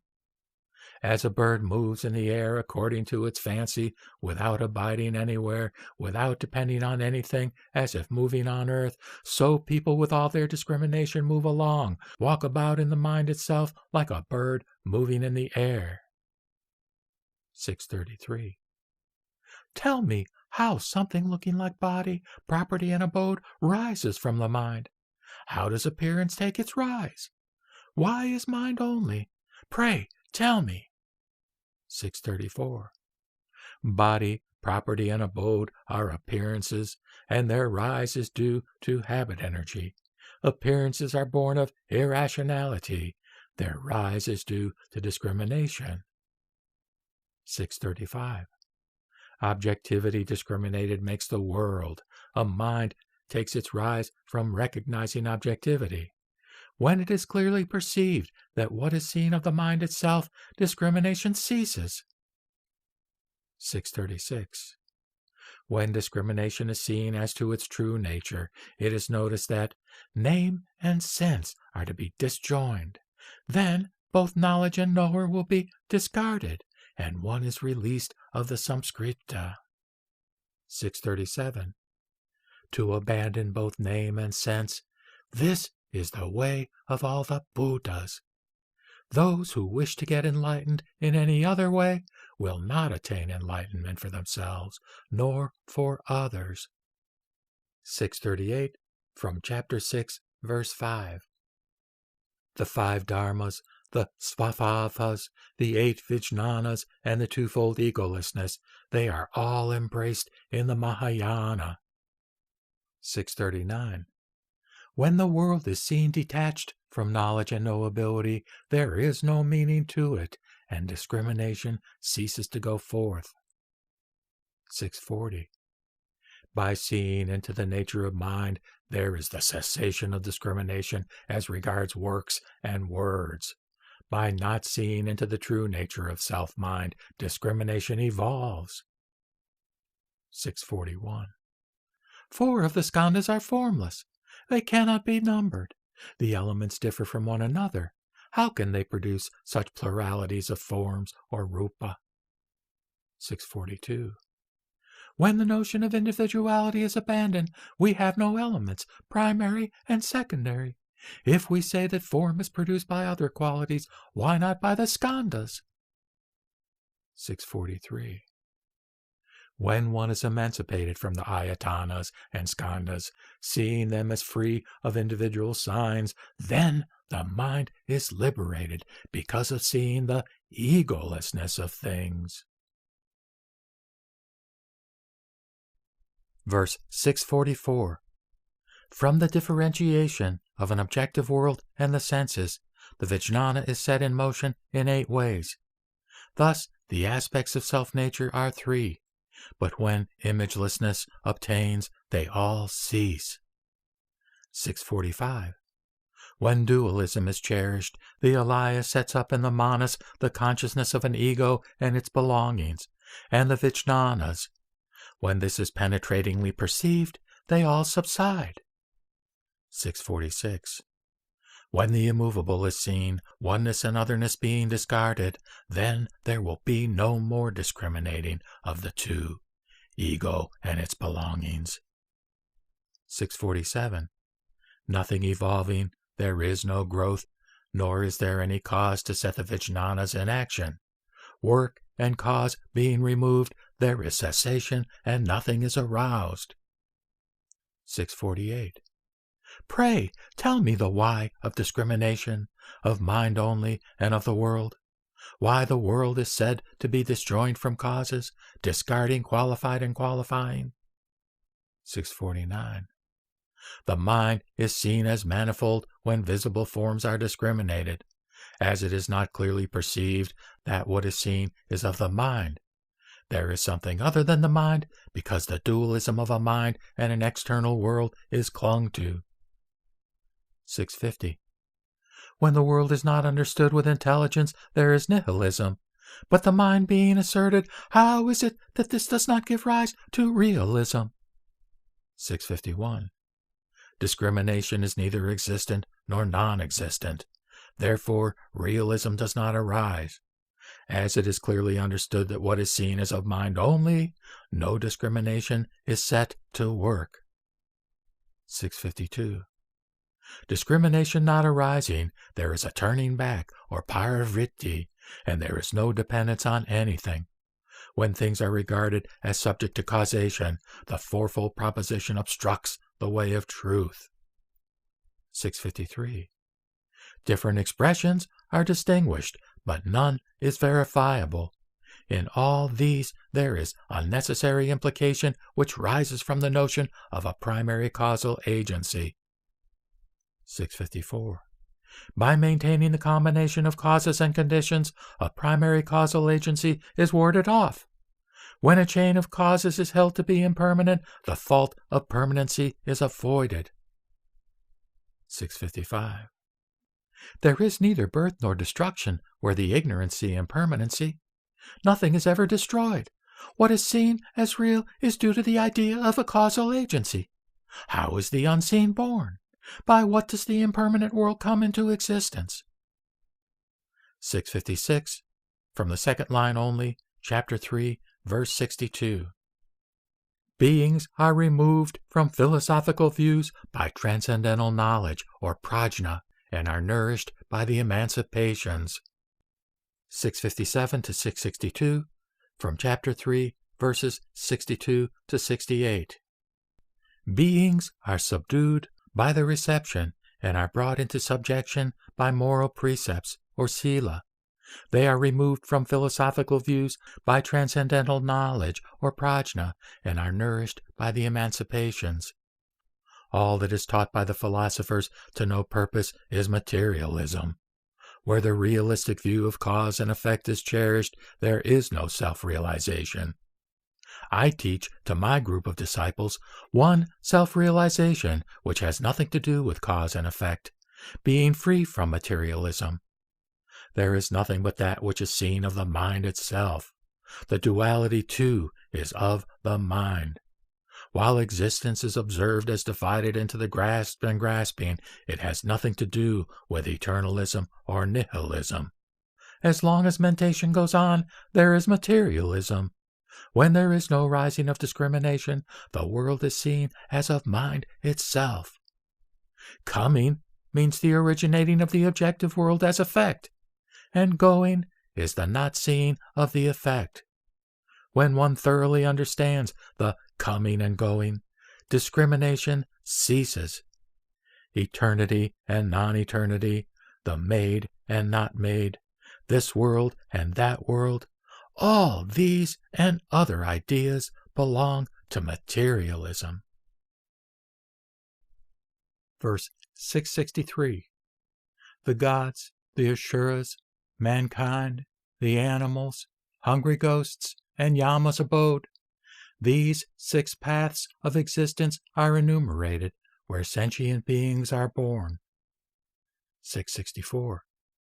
According to one's karma, be it superior, inferior, or middling, one is born in these 6 paths. Guarding all that is good, one will attain an excellent emancipation. 665. The company of the bhikshus is taught by you that there is birth and death at every moment. Pray, tell me its meaning. 666. As one forms changes into another, so is the mind born and broken up.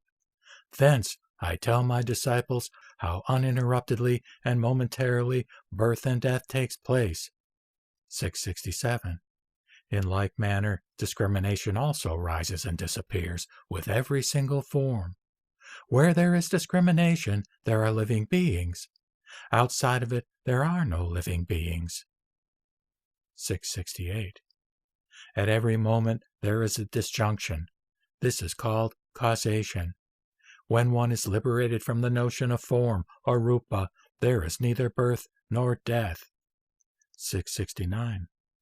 When dualism is upheld, there rise causation-born and no causation-born, ignorance and suchness, etc. Not to be dualistic is suchness. 670. When causation-born and no causation-born are distinguished, things are differentiated. There are permanency, etc. There are effect, cause, and causation. 671. As long as the notion of cause and effect is upheld, there is no difference between the philosophers. This is your teaching, as well as that of other Buddhas. Oh, Mahamuni, such are not the wise ones. 672. Within the body, measuring one's jnana, there is a world, the cause of its rising, the attaining of cessation, and the path. This I teach to sons of the victor. 673. By clinging to the 3 svabhavas, perceived or grasped, and perceiving or grasping are manifested. The simple-minded discriminate objects as belonging to the world and to the superworld. 674. From the viewpoint of relativity, the notion of svabhava has been upheld. But in order to ward off one-sided views, the svabhava is not to be discriminated. 675. As faults and defects are sought, the principle is not established, nor is the mind properly set to work. This is due to the rising of dualistic notions. Non-duality is suchness. 676. If one should think that the vijnana, etc., are originated by ignorance, desire, and karma, this is wrong, for the fault of non-finality is committed. This being committed, the rise of the world becomes impossible. 677. The fourfold destruction of things is told by the unenlightened. Discrimination is said to rise in 2 ways. In fact, there is no existence, no non-existence. When one is released from the fourfold proposition, one abandons dualism. 678. Discrimination may arise in 2 ways, but when it is seen in its true nature, it will never rise again. For in all things not being born, there is the awakening of intelligence. But where there is the birth of things, this is owing to discrimination. Let one not discriminate. Verse 679. Pray tell me, O Lord, about the truth in order to check dualistic views, so that I and others may not cherish the dualism of being and non-being. 680. And thus we may keep ourselves away from the philosophers' teachings and also from the Shravakas and Pratyeka Buddhas, for it behooves the Bodhisattvas not to lose the life of enlightenment as realized by the Buddhas. 681. To be delivered from the notion of cause and no cause, not to be born and being one, these are synonyms. The ignorant are bewildered by them, but the wise always rise above them. 682. All things appear like a cloud, a multitude of clouds, a rainbow. They are like a vision, a hairnet, Maya, etc. They are born of self-discrimination. And yet the philosophers discriminate the world as born of a self-creating agency. 683. Not being born, suchness, reality, limit, and emptiness. These are other names for form or rupa. One should not imagine it to mean a nothing. 684. In the world, another name of hand is Kara. Indra is also called Sakra and Puradara. In the same way, there are many synonyms for this existence, and one should not imagine it to mean a nothing. 685. Emptiness is no other than form, so is no birth. One should not imagine anything different from this. If one does, faulty views will follow. 686. Because of objective appearances being asserted, there is general discrimination, or samkalpa, and particular discrimination, or vyakalpa. Because of imagination, or parikalpa, there are long and short, square and round, etc. 687. General discrimination belongs to the citta, imagination to the manas, and particular discrimination to the manovijnana. But reality is neither the qualified nor the qualifying.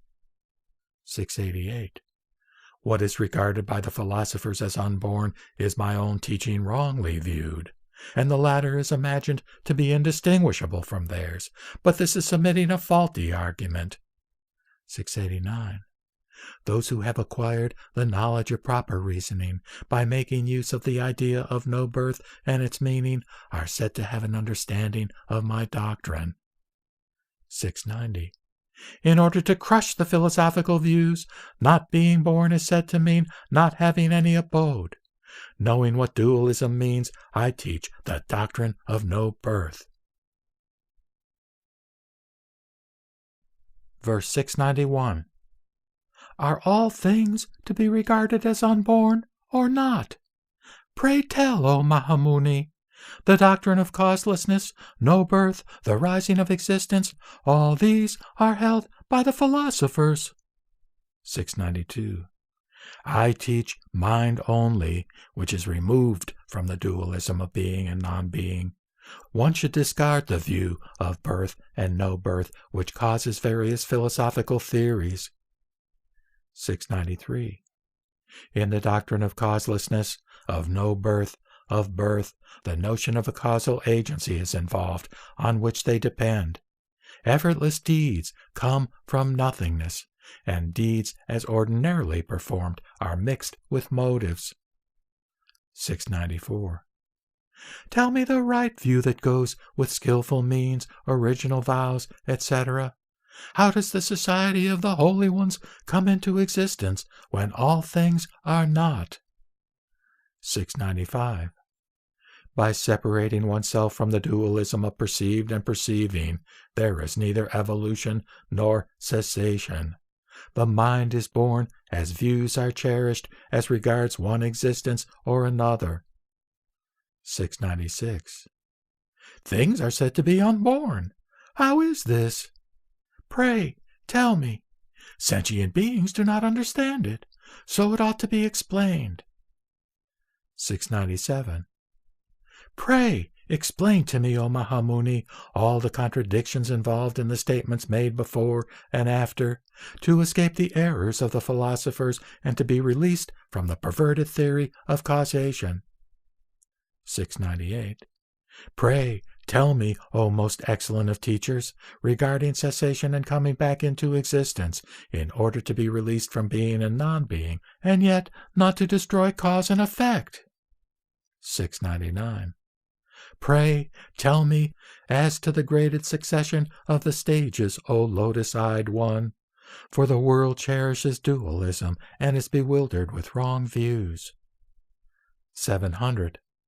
For, on account of the wrong views concerning birth, no birth, etc., the cause of serenity is not recognized.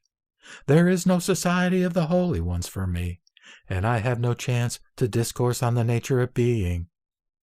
701. There is error where dualism is maintained, but the Buddhas are thoroughly free from dualism. All things are empty, momentary, have no self-nature, and have never been born. 702. Discriminations are carried on by those who are enveloped by evil theories and doctrines, but not by the Tathagatas.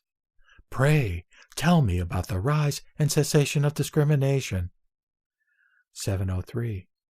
Accumulated by false reasonings, there is a combination of varieties of appearances and vijnanas, whereby each vijnana takes in an objective field according to its class. 704. Recognizing external forms, discrimination is set in motion. As this is understood and the meaning of reality is seen as it is, the mind conforms itself to the nature of the wise and is no more set in motion. 705. The elements being rejected, there is no birth of things. But as the elements, as appearances, are always the mind, one understands what is meant by no birth. 706. Do not discriminate discrimination. The wise are those who are free from discrimination. When discrimination is carried on, there is dualism, which does not lead to nirvana. 707. By the statement of no birth, Maya is seen and destroyed. When Maya is made to be born of no causation, this injures the truth of the statement. 708. The mind is to be regarded as a reflected image originating in the beginningless past. It is something of reality, but not reality itself. One should realize it truly as it is in itself. 709. The nature of birth or existence is like an image appearing in a mirror, which, while it is devoid of oneness and otherness, is not altogether non-existent. 710. Like the Gandharva city, Maya, etc., which appear depending upon causes and conditions, the birth of all things is not no birth in a relative sense. 711. It is on account of general usage that a dualistic discrimination is set up as regards persons and things, but this is not clearly understood by the ignorant, so that the thought of an ego-soul and individual objects is cherished.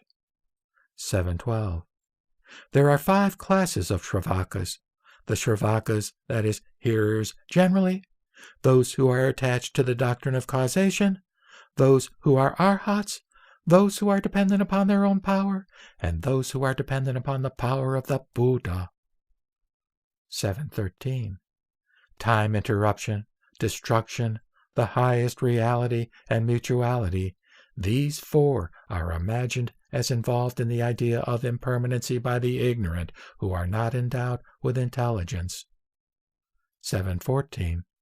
The ignorant, addicted to dualism, cherish such thoughts as dualities, atoms, and primary cause, and fail to understand the means of emancipation because they adhere to the alternatives of being and non-being. Verse 715, from chapter 6, verse 3. As the ignorant grasp the fingertip and not the moon, so those who cling to the letter know not my truth. Verse 716. The primary elements are of different qualities, and how can they produce this world of matter or rupa? Each of the elements has its own seat. What are regarded as secondary elements are not made by them. 717. Fire burns matter, or rupa. The nature of water is to wet. The wind scatters matter. How can matter be produced by the elements when they are of such contradictory natures? 718. The rupa skanda, or matter, and the vijnana skandhas. There are these 2 skandhas, and not 5. They are different names for the skandhas. Of this I have talked in 100 ways. 719. By the separation of mind from what belongs to it, the present world evolves. Various forms of matter are inseparably joined with one another. Matter is mind-made and is not element-made. 720. Blue, etc., are to be referred to as white, and white to blue. Cause and effect being produced in the same mutual way, both being and non-being are emptiness. 721. Effect and effecting and affected, cold and heat, qualified and qualifying, such like and all other things are not to be explained away by theories. 722. The citta, manas, and the 6 vijnanas are by nature united and removed from oneness and otherness. They are revolved from the alaya. 723. The Samkhya and the Vaishika followers, the naked philosophers, and the advocates of Ishvara, the Creator, are addicted to the dualism of being and non-being, and do not know what solitary reality is. 724. Varieties of forms and figures are not produced by the primary elements, but the philosophers declare them to originate from the elements primary and secondary. 725. As the philosophers imagine causes other than the unborn, they do not understand, and because of stupidity they uphold the dualism of being and non-being. 726. There is a truth, or tattva, characterized by purity. It is united with citta, but disunited with the manas, etc. It abides with knowledge. 727.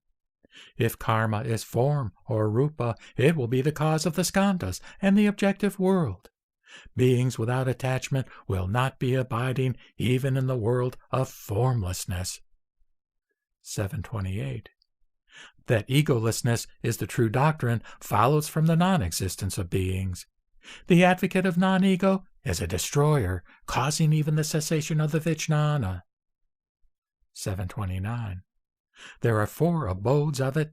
How does it rise from the non-existence of form? As there is nothing existent, innerly or outwardly, no vijnanas arise. 730. The theorizers wish to see the skandhas in the middle existence. Likewise, they wish a being born in the world of formlessness is of no form. What else is there? 731. If one says that emancipation is attained without exerting oneself, as there are no beings, no vijnanas, this is, no doubt, a philosopher's theory.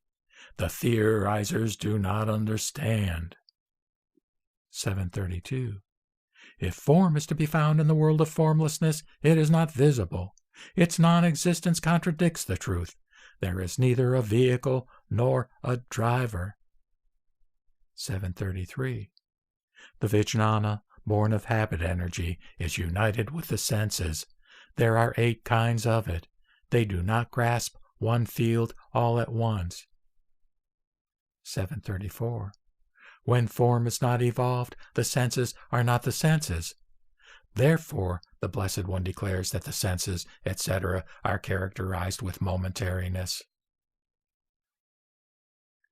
Verse 715, from chapter 6, verse 3. As the ignorant grasp the fingertip and not the moon, so those who cling to the letter know not my truth. Verse 716. The primary elements are of different qualities, and how can they produce this world of matter, or rupa? Each of the elements has its own seat. What are regarded as secondary elements are not made by them. 717. Fire burns matter, or rupa. The nature of water is to wet. The wind scatters matter. How can matter be produced by the elements when they are of such contradictory natures?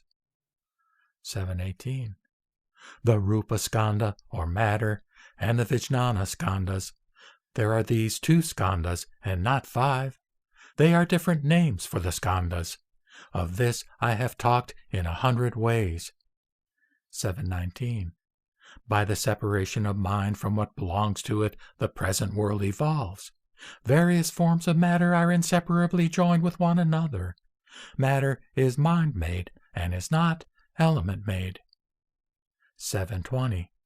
Blue, etc., are to be referred to as white, and white to blue. Cause and effect being produced in the same mutual way, both being and non-being are emptiness. 721. Effect and effecting and effected, cold and heat, qualified and qualifying, such like and all other things are not to be explained away by theories. 722. The citta, manas, and the 6 vijnanas are by nature united and removed from oneness and otherness. They are revolved from the alaya. 723. The Samkhya and the Vaishika followers, the naked philosophers, and the advocates of Ishvara, the Creator, are addicted to the dualism of being and non-being, and do not know what solitary reality is. 724. Varieties of forms and figures are not produced by the primary elements, but the philosophers declare them to originate from the elements primary and secondary. 725. As the philosophers imagine causes other than the unborn, they do not understand, and because of stupidity they uphold the dualism of being and non-being. 726. There is a truth, or tattva, characterized by purity. It is united with citta, but disunited with the manas, etc. It abides with knowledge. 727. If karma is form, or rupa, it will be the cause of the skandhas and the objective world. Beings without attachment will not be abiding even in the world of formlessness. 728. That egolessness is the true doctrine follows from the non-existence of beings. The advocate of non-ego is a destroyer, causing even the cessation of the vijnana. 729. There are 4 abodes of it. How does it rise from the non-existence of form? As there is nothing existent, innerly or outwardly, no vijnanas arise. 730. The theorizers wish to see the skandhas in the middle existence. Likewise, they wish a being born in the world of formlessness is of no form. What else is there? 731. If one says that emancipation is attained without exerting oneself, as there are no beings, no vijnanas, this is, no doubt, a philosopher's theory. The theorizers do not understand. 732. If form is to be found in the world of formlessness, it is not visible. Its non-existence contradicts the truth. There is neither a vehicle nor a driver. 733. The vijnana, born of habit energy, is united with the senses. There are 8 kinds of it. They do not grasp one field all at once. 734. When form is not evolved, the senses are not the senses. Therefore, the Blessed One declares that the senses, etc., are characterized with momentariness. Verse 748. The alaya, where the garbha, or womb, is stationed, is declared by the philosophers to be the seat of thought in union with the ego. But this is not the doctrine approved by the Buddhas. 749. By distinctly understanding it, that is, the doctrine, there is emancipation and insight into the truth, and purification from the passions which are abandoned by means of contemplation and insight. 750. The mind, primarily pure, is the Tathagata's garbha, which is good but is attached to as an ego soul by sentient beings. It is free from limitation and non-limitation. Verse 751. As the beautiful color of gold and gold among pebbles become visible by purification, so is the alaya among the skandhas of a being. 752. The Buddha is neither a soul nor the skandhas. He is knowledge free from evil outflows. Clearly perceiving him to be eternally serene, I take my refuge in him. 753. The mind, primarily pure, is with the secondary passions, with the manas, etc., and in union with the ego soul. This is what is taught by the best of speakers. 754. The mind is primarily pure, but the manas, etc., are other than that. Varieties of karma are accumulated by them, and thus there are the defilements giving rise to dualism. 755. The ego, primarily pure, has been defiled on account of the external passions since the beginningless past, and what has been added from outside is like a soiled garment to be washed off. 756. As when a garment is cleansed of its dirt, or when gold is removed from its impurities, they are not destroyed, but remain as they are. So is the ego freed from its defilements. 757. Imagining what a melodious sound obtains in a lute, a conch shell, or in a kettle drum, the unintelligent thus seek something of an ego soul within the skandhas. 758. As one tries to find precious stones in the treasure house, or in water, or underneath the ground, where they are invisible, so do they seek a soul in the skandhas. 759. As the unintelligent cannot take hold of a mind and what belongs to it as a group, and their functions which are connected with the skandhas, so they cannot find an ego soul in the skandhas. 760. As the womb is not visible to the woman herself who has it, so the ego soul is not visible within the skandhas to those who have no wisdom. 761. Like the essence of the medicinal herb, or like fire in the kindling, those who have no wisdom do not see the ego soul within the skandhas. 762. Trying to find permanency and emptiness in all things, the unenlightened cannot see them. So with the ego soul within the skandhas. 763. When there is no true ego soul, there are no stages, no self-mastery, no psychic faculties, no highest anointing, no excellent samadhis. 764. If a destroyer should come around and say, "If there is an ego, show it to me," a sage would declare, "Show me your own discrimination." 765. Those who hold the theory of non-ego are injurers of the Buddhist doctrines. They are given up to the dualistic views of being and non-being. They are to be ejected by the convocation of the bhikshus and are never to be spoken to. 766. The doctrine of an ego soul shines brilliantly like the rising of the world-end fire, wiping away the faults of the philosophers, burning up the forest of egolessness. 767. Molasses, sugar cane, sugar and honey, sour milk, sesame oil and ghee, each has its own taste, but one who has not tasted it will not know what it is. 768. Trying to seek in 5 ways for an ego soul in the accumulation of the skandhas, the unintelligent fail to see it, but the wise, seeing it, are liberated. 769. By means of illustrations furnished by the sciences, etc., the mind is not accurately determined.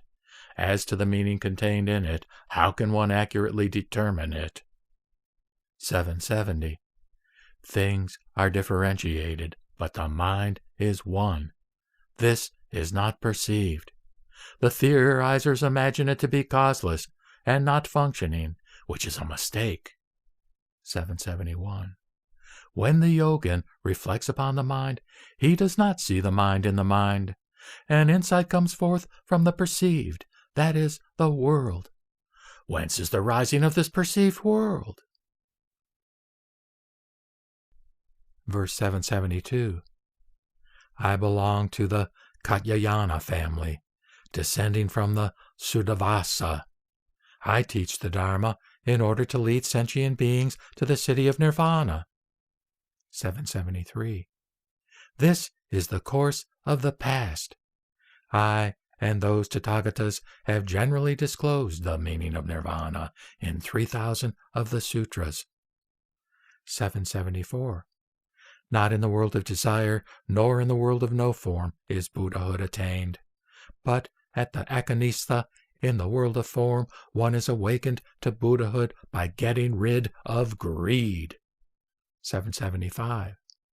The objective world is not the cause of bondage. The cause is bound up in the objective world. The passions are destroyed by knowledge, which is a sharp sword gained by discipline. 776. How is non-ego possible? How are things like Maya, etc.? How about being and non-being? If suchness reveals itself to the ignorant, how is non-ego non-existent? 777. Because of things done and of things not done, the cause is not the producer. All is unborn, and this is not clearly recognized by the ignorant. 778. The creating agencies are unborn. Both the created and the conditions of causality are unborn. Why is imagination carried on as regards creating agencies? 779. The theorizers explain a cause to consist in the simultaneity of antecedent and consequence. The birth of all things is told by means of a light, a jar, a discipline, etc. 780. The Buddhas are not Samskrita made, but are endowed with the marks of excellence. They belong to the nature of Chakravartin. The Buddhas are not so named because of these marks. 781. What characterizes the Buddhas is knowledge, or jnana. It is devoid of the defects of intellection. It is an insight attained by self-realization. It is removed from all defects. 782. The religious life is not found in those especially who are given up to the feeling of enmity. 783. The world ruler is endowed with the celestial marks and the secondary characteristics, though not manifested. They become, however, manifested in some of the homeless monks and not in anybody else. So it is declared. Verse 784. After the passing of the leader of the Sakyas, these will follow me: Vasya, Kanada, Rishabha, Kapila, and others. 785. Then, 100 years after my passing, Vasya's Bharata will appear, the Pandavas, the Kauravas, Rama, and then the Maurya. 786. The Maurya, the Nanda, the Gupta, and then the Metsha, who are bad kings. After the Metsha will rage a warfare, and then the age of vice. And after this age of vice, the good Dharma will no more prevail in the world. 787. After passing through these ages, the world will be thrown into confusion like a wheel.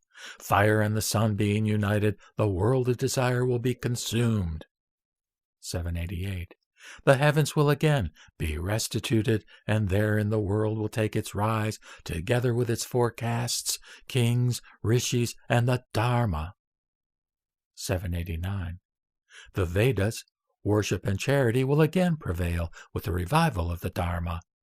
By narratives, histories, prose compositions, commentaries, annotations, thus have I heard, etc., the world will again fall into confusion. 790. Preparing properly colored cloth, have it further cleaned. Have the cloth dyed with bluish mud and cow dung, making it nondescript in color, so that the body may be covered with robes in every way different from the appearance of the philosophers. 791. Let the yogin preach the doctrine, which is the badge of the Buddhas. Let him drink water filtered through a cloth and carry the hip string. In due time, let him go about begging and keep away from things vile. 792. He will be born in a heaven filled with light, and the other two will appear among mankind. Decorated with precious stones, he will be born as a god and a world lord. 793. In the abode of light, he enjoys the four worlds by means of the teaching based on the Dharma. But after a long reign over the worlds, he will retrograde on account of desire. 794. Thus, there are the Golden Age, the Age of Triads, the Age of Two, and the Age of Vice. The Lion of the Sakyas will appear in the Age of Vice. I and others in the Golden Age. 795. Siddhartha of the Sakya family, Vishnu, Vasya, Mahasvara, and other philosophers will appear after my passing. 796. There will be the teaching of the Lion of the Sakyas told in the Thus I Have Heards, and that of Vasya in the narratives, So Indeed It Was, and the past events. 797. Vishnu and Mahasvara will teach about the creation of the world. Things like this will take place after my passing. 798. My mother is Vasumati. My father is the wise Prajapati. I belong to the Katyayana family, and my name is Viraja, the victor. 799. I was born in Kampa, and as my father and grandfather, being descendants of the lunar race, my family name is the Moon-protected. 800. Making vows, I shall become a homeless mendicant and teach the doctrine in 1,000 ways. Mahamate being given assurance and anointed, I shall enter into Nirvana. Verse 801.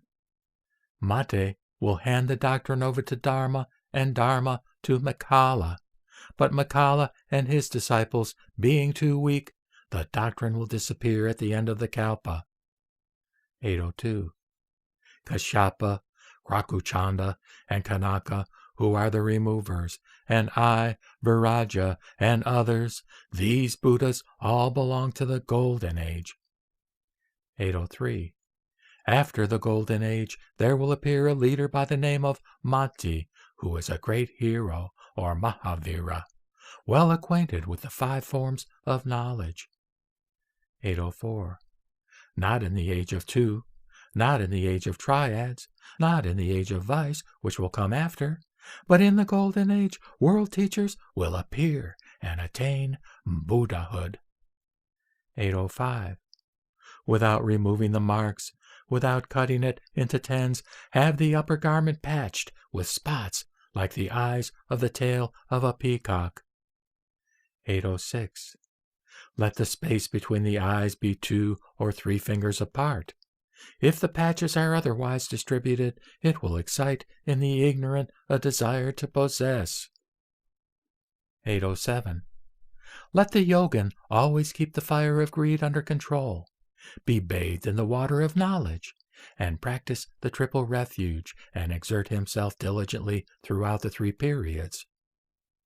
808. When an arrow, or a stone, or a piece of wood is sent forth by means of a bow or sling, one hits and another falls. So it is with good and bad. 809. The one cannot be the many, for then nowhere would diversities be seen. Let all receivers be like the wind, and donors be like the land. 810. If the one were many, all would be without a causal agency. This is the destruction of a causal agency, which is the teaching of the theorizers. 811. Their teaching will be like a lamp, like a seed, because of similitude. But where are the many? If the one becomes the many, this is the teaching of the theorizers. 812. From sesame no beans grow. Rice is not the cause of barley. Wheat does not produce corn. How can the one be the many? 813. There will be Panini, author of the Subdanetri, Akshapada, Vrihaspati. Pranetri of Lokiyata will be found in Brahmagarbha. 814. Katyayana will be the author of a sutra, and Yujnavalkya will be like him. Boduka will write the astronomical works. They will appear in the age of vice. 815. Balin will appear to promote the welfare of the world, the happiness of mankind. He will be the protector of all that is good. Balin, the king, will be a great ruler. 816. Valmika, Masuraksha, Kautilya, and Asfalayana, who are highly virtuous rishis, will appear in the future. 817. Siddhartha of the Sakya family, Bhutana, Panchachudaka, Vaga Bilaratha, Medhaven will appear in the times that follow. 818. When I take my abode in the forest ground, Brahma, chief of the gods, will give me the hairy skin of a deer, a staff made of wood, a girdle, and a discus. 819. The great yogin will be called Viraja Muni, the teacher and pointer of emancipation. He is the badge of all the munis. 820. Brahma, with his retinues and many gods, will give me an antelope skin from the sky, and then the ruler will vanish. 821. When I am in the forest ground, Indra and Viryudaka and others, accompanied by the celestial beings, will give me most exquisite garments and a begging bowl. 822. Seeking for a cause in the doctrine of no birth, one may say that that which is unborn is born too, and imagine that the no-birth theory is thereby established. But this is done in words only.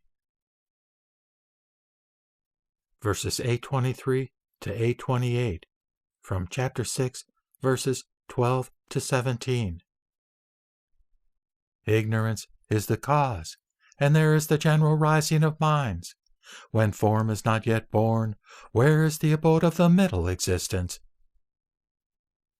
If another mind is set in motion in an uninterrupted succession of deaths, where does it find its dependence, as form is not established in time? If mind is set in motion, somewhere, somehow, the cause is an unreal one. It is not complete. How can one know of its momentary disappearance? The attainment of the yogins, gold, and Buddha relics, and the heavenly palace of Abhasvara are indestructible by any worldly agencies. Ever abiding are the truths attained by the Buddhas and their perfect knowledge. The nature of Buddhahood as realized by them, how can there be momentariness in them? The city of the Gandharvas, Maya-like forms, how can they be otherwise than momentary? Realities are characterized with unreality, and how can they be causal agencies? Verse 829. That the mind is set in motion by ignorance which has been accumulated by thought since beginningless past, that it is bound to birth and destruction, this is the imagination of the theorizers. Verse 830. The Samkhya philosophy is twofold.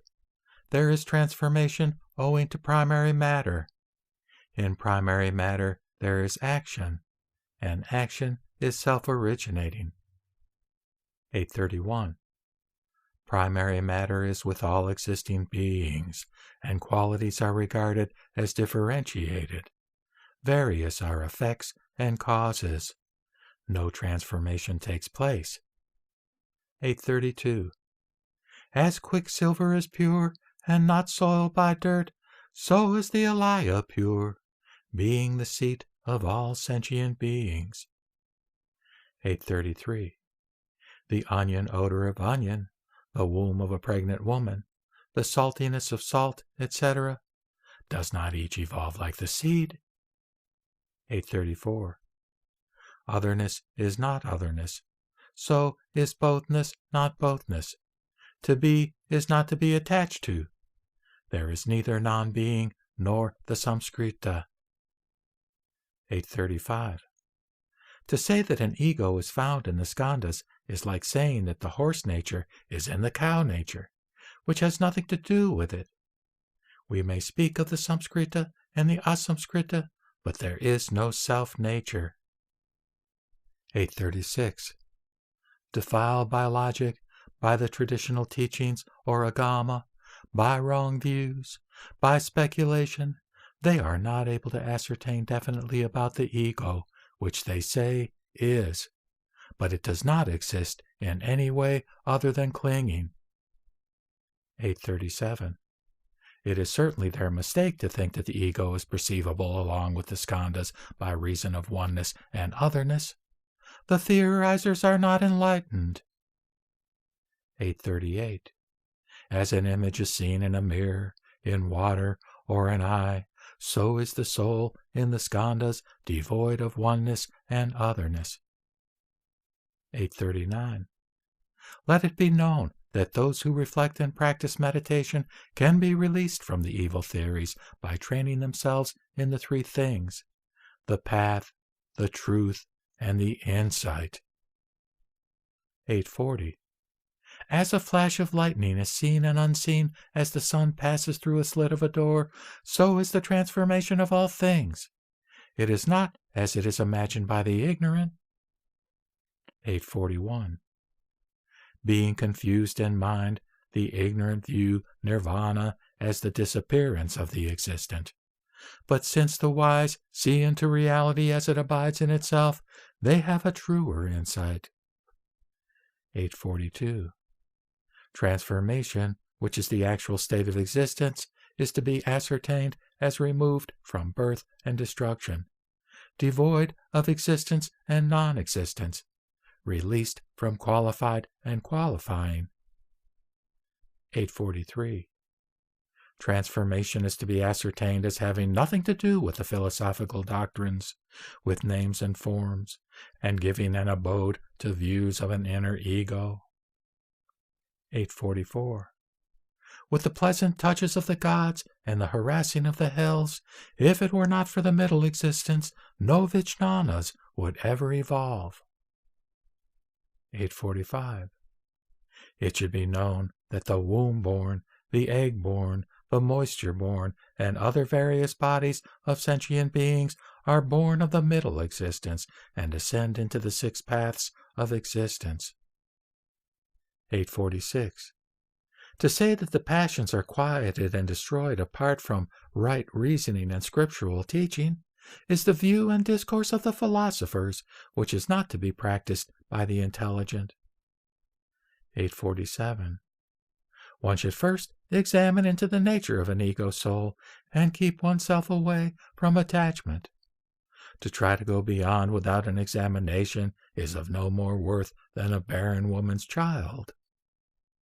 848. I observe with a divine eye, which is of transcendental wisdom and is removed from the flesh. With this I observe sentient beings, the physical bodies of all living creatures, as devoid of the samskara and skandhas. 849. It is seen that beings are distinguished as ugly-colored and beautiful-colored, as emancipated and unemancipated, as heavenly and free from the samskara, and as abiding with the samskara. 850. I have the body that goes about in the six paths of existence. This does not belong to the realm of the theorizers. It goes beyond the human world and is not the possession of the theorizers. Verse 851. The ego soul is not, and the mind is born. How does this evolving come about? Is it not said that its appearance is like a river, a lamp, and a seed? 852. The Vijnana not being born, there is no ignorance. Ignorance being absent, there is no vijnana. And how can succession take place? 853. The three divisions of time and no time, and the fifth is beyond description. This is what is known to the Buddhas only, though mentioned by the theorizers. 854. Knowledge that is the cause of the samskara is not to be described by the samskara. Knowledge that is known as the samskara seizes the samskara path.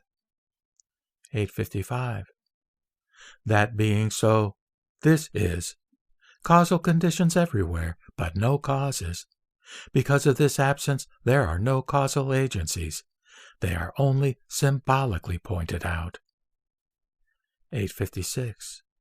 The wind, indeed, makes fire burn, but it only incites and does not produce. Further, incited by it, the fire goes out. How can the ego of a sentient being be established? 857. The samskrita and the asamskrita are spoken of as devoid of attachment. How is fire imagined by the ignorant for the establishment of their ego? 858. Fire comes to exist in this world supported by the strength of mutuality. If it is imagined to be like fire, whence is the rising of a sentient being, that is, an ego soul? 859. By reason of the manas, etc., there is the accumulation of the skandhas and ayatanas. Non-ego is like a wealthy merchant moves on with mentation or citta. 860. These too, like the sun, are always removed from effect and cause. Fire does not establish them, and the theorizers fail to understand. 861. The mind, sentient beings, and nirvana, these are primarily pure, but defiled by faults of the beginningless past. They are not differentiated, they are like space. 862. Defiled by the bad theories of the philosophers, hastisaya, etc., are wrapped and enveloped with the false discriminations of the manovijnana. They imagine fire, etc., are purifying. 863. Those who see reality as it is in itself will see their passions burst asunder. Leaving the forest of bad analogies behind, they reach the realm of the wise. 864. Thus, reality is imagined to be something other than itself by the differentiation of knower and known. The dull-witted do not understand it, and what is beyond description is talked about. 865. As the ignorant make a sandalwood drum by taking something else which appears like sandalwood and aloe wood, so is true knowledge to be distinguished from that of the theorizers. 866. Having eaten, he will rise, holding the bowl empty. He will have his mouth well cleansed of offensive and injurious matter. He is to conduct himself thus toward food. 867. He who reflects rationally on this truth will attain serenity of mind, accomplish the most excellent discipline, and be above imagination. He will be released from attachment and realize the highest meaning, and thus he will light up the golden path of the Dharma.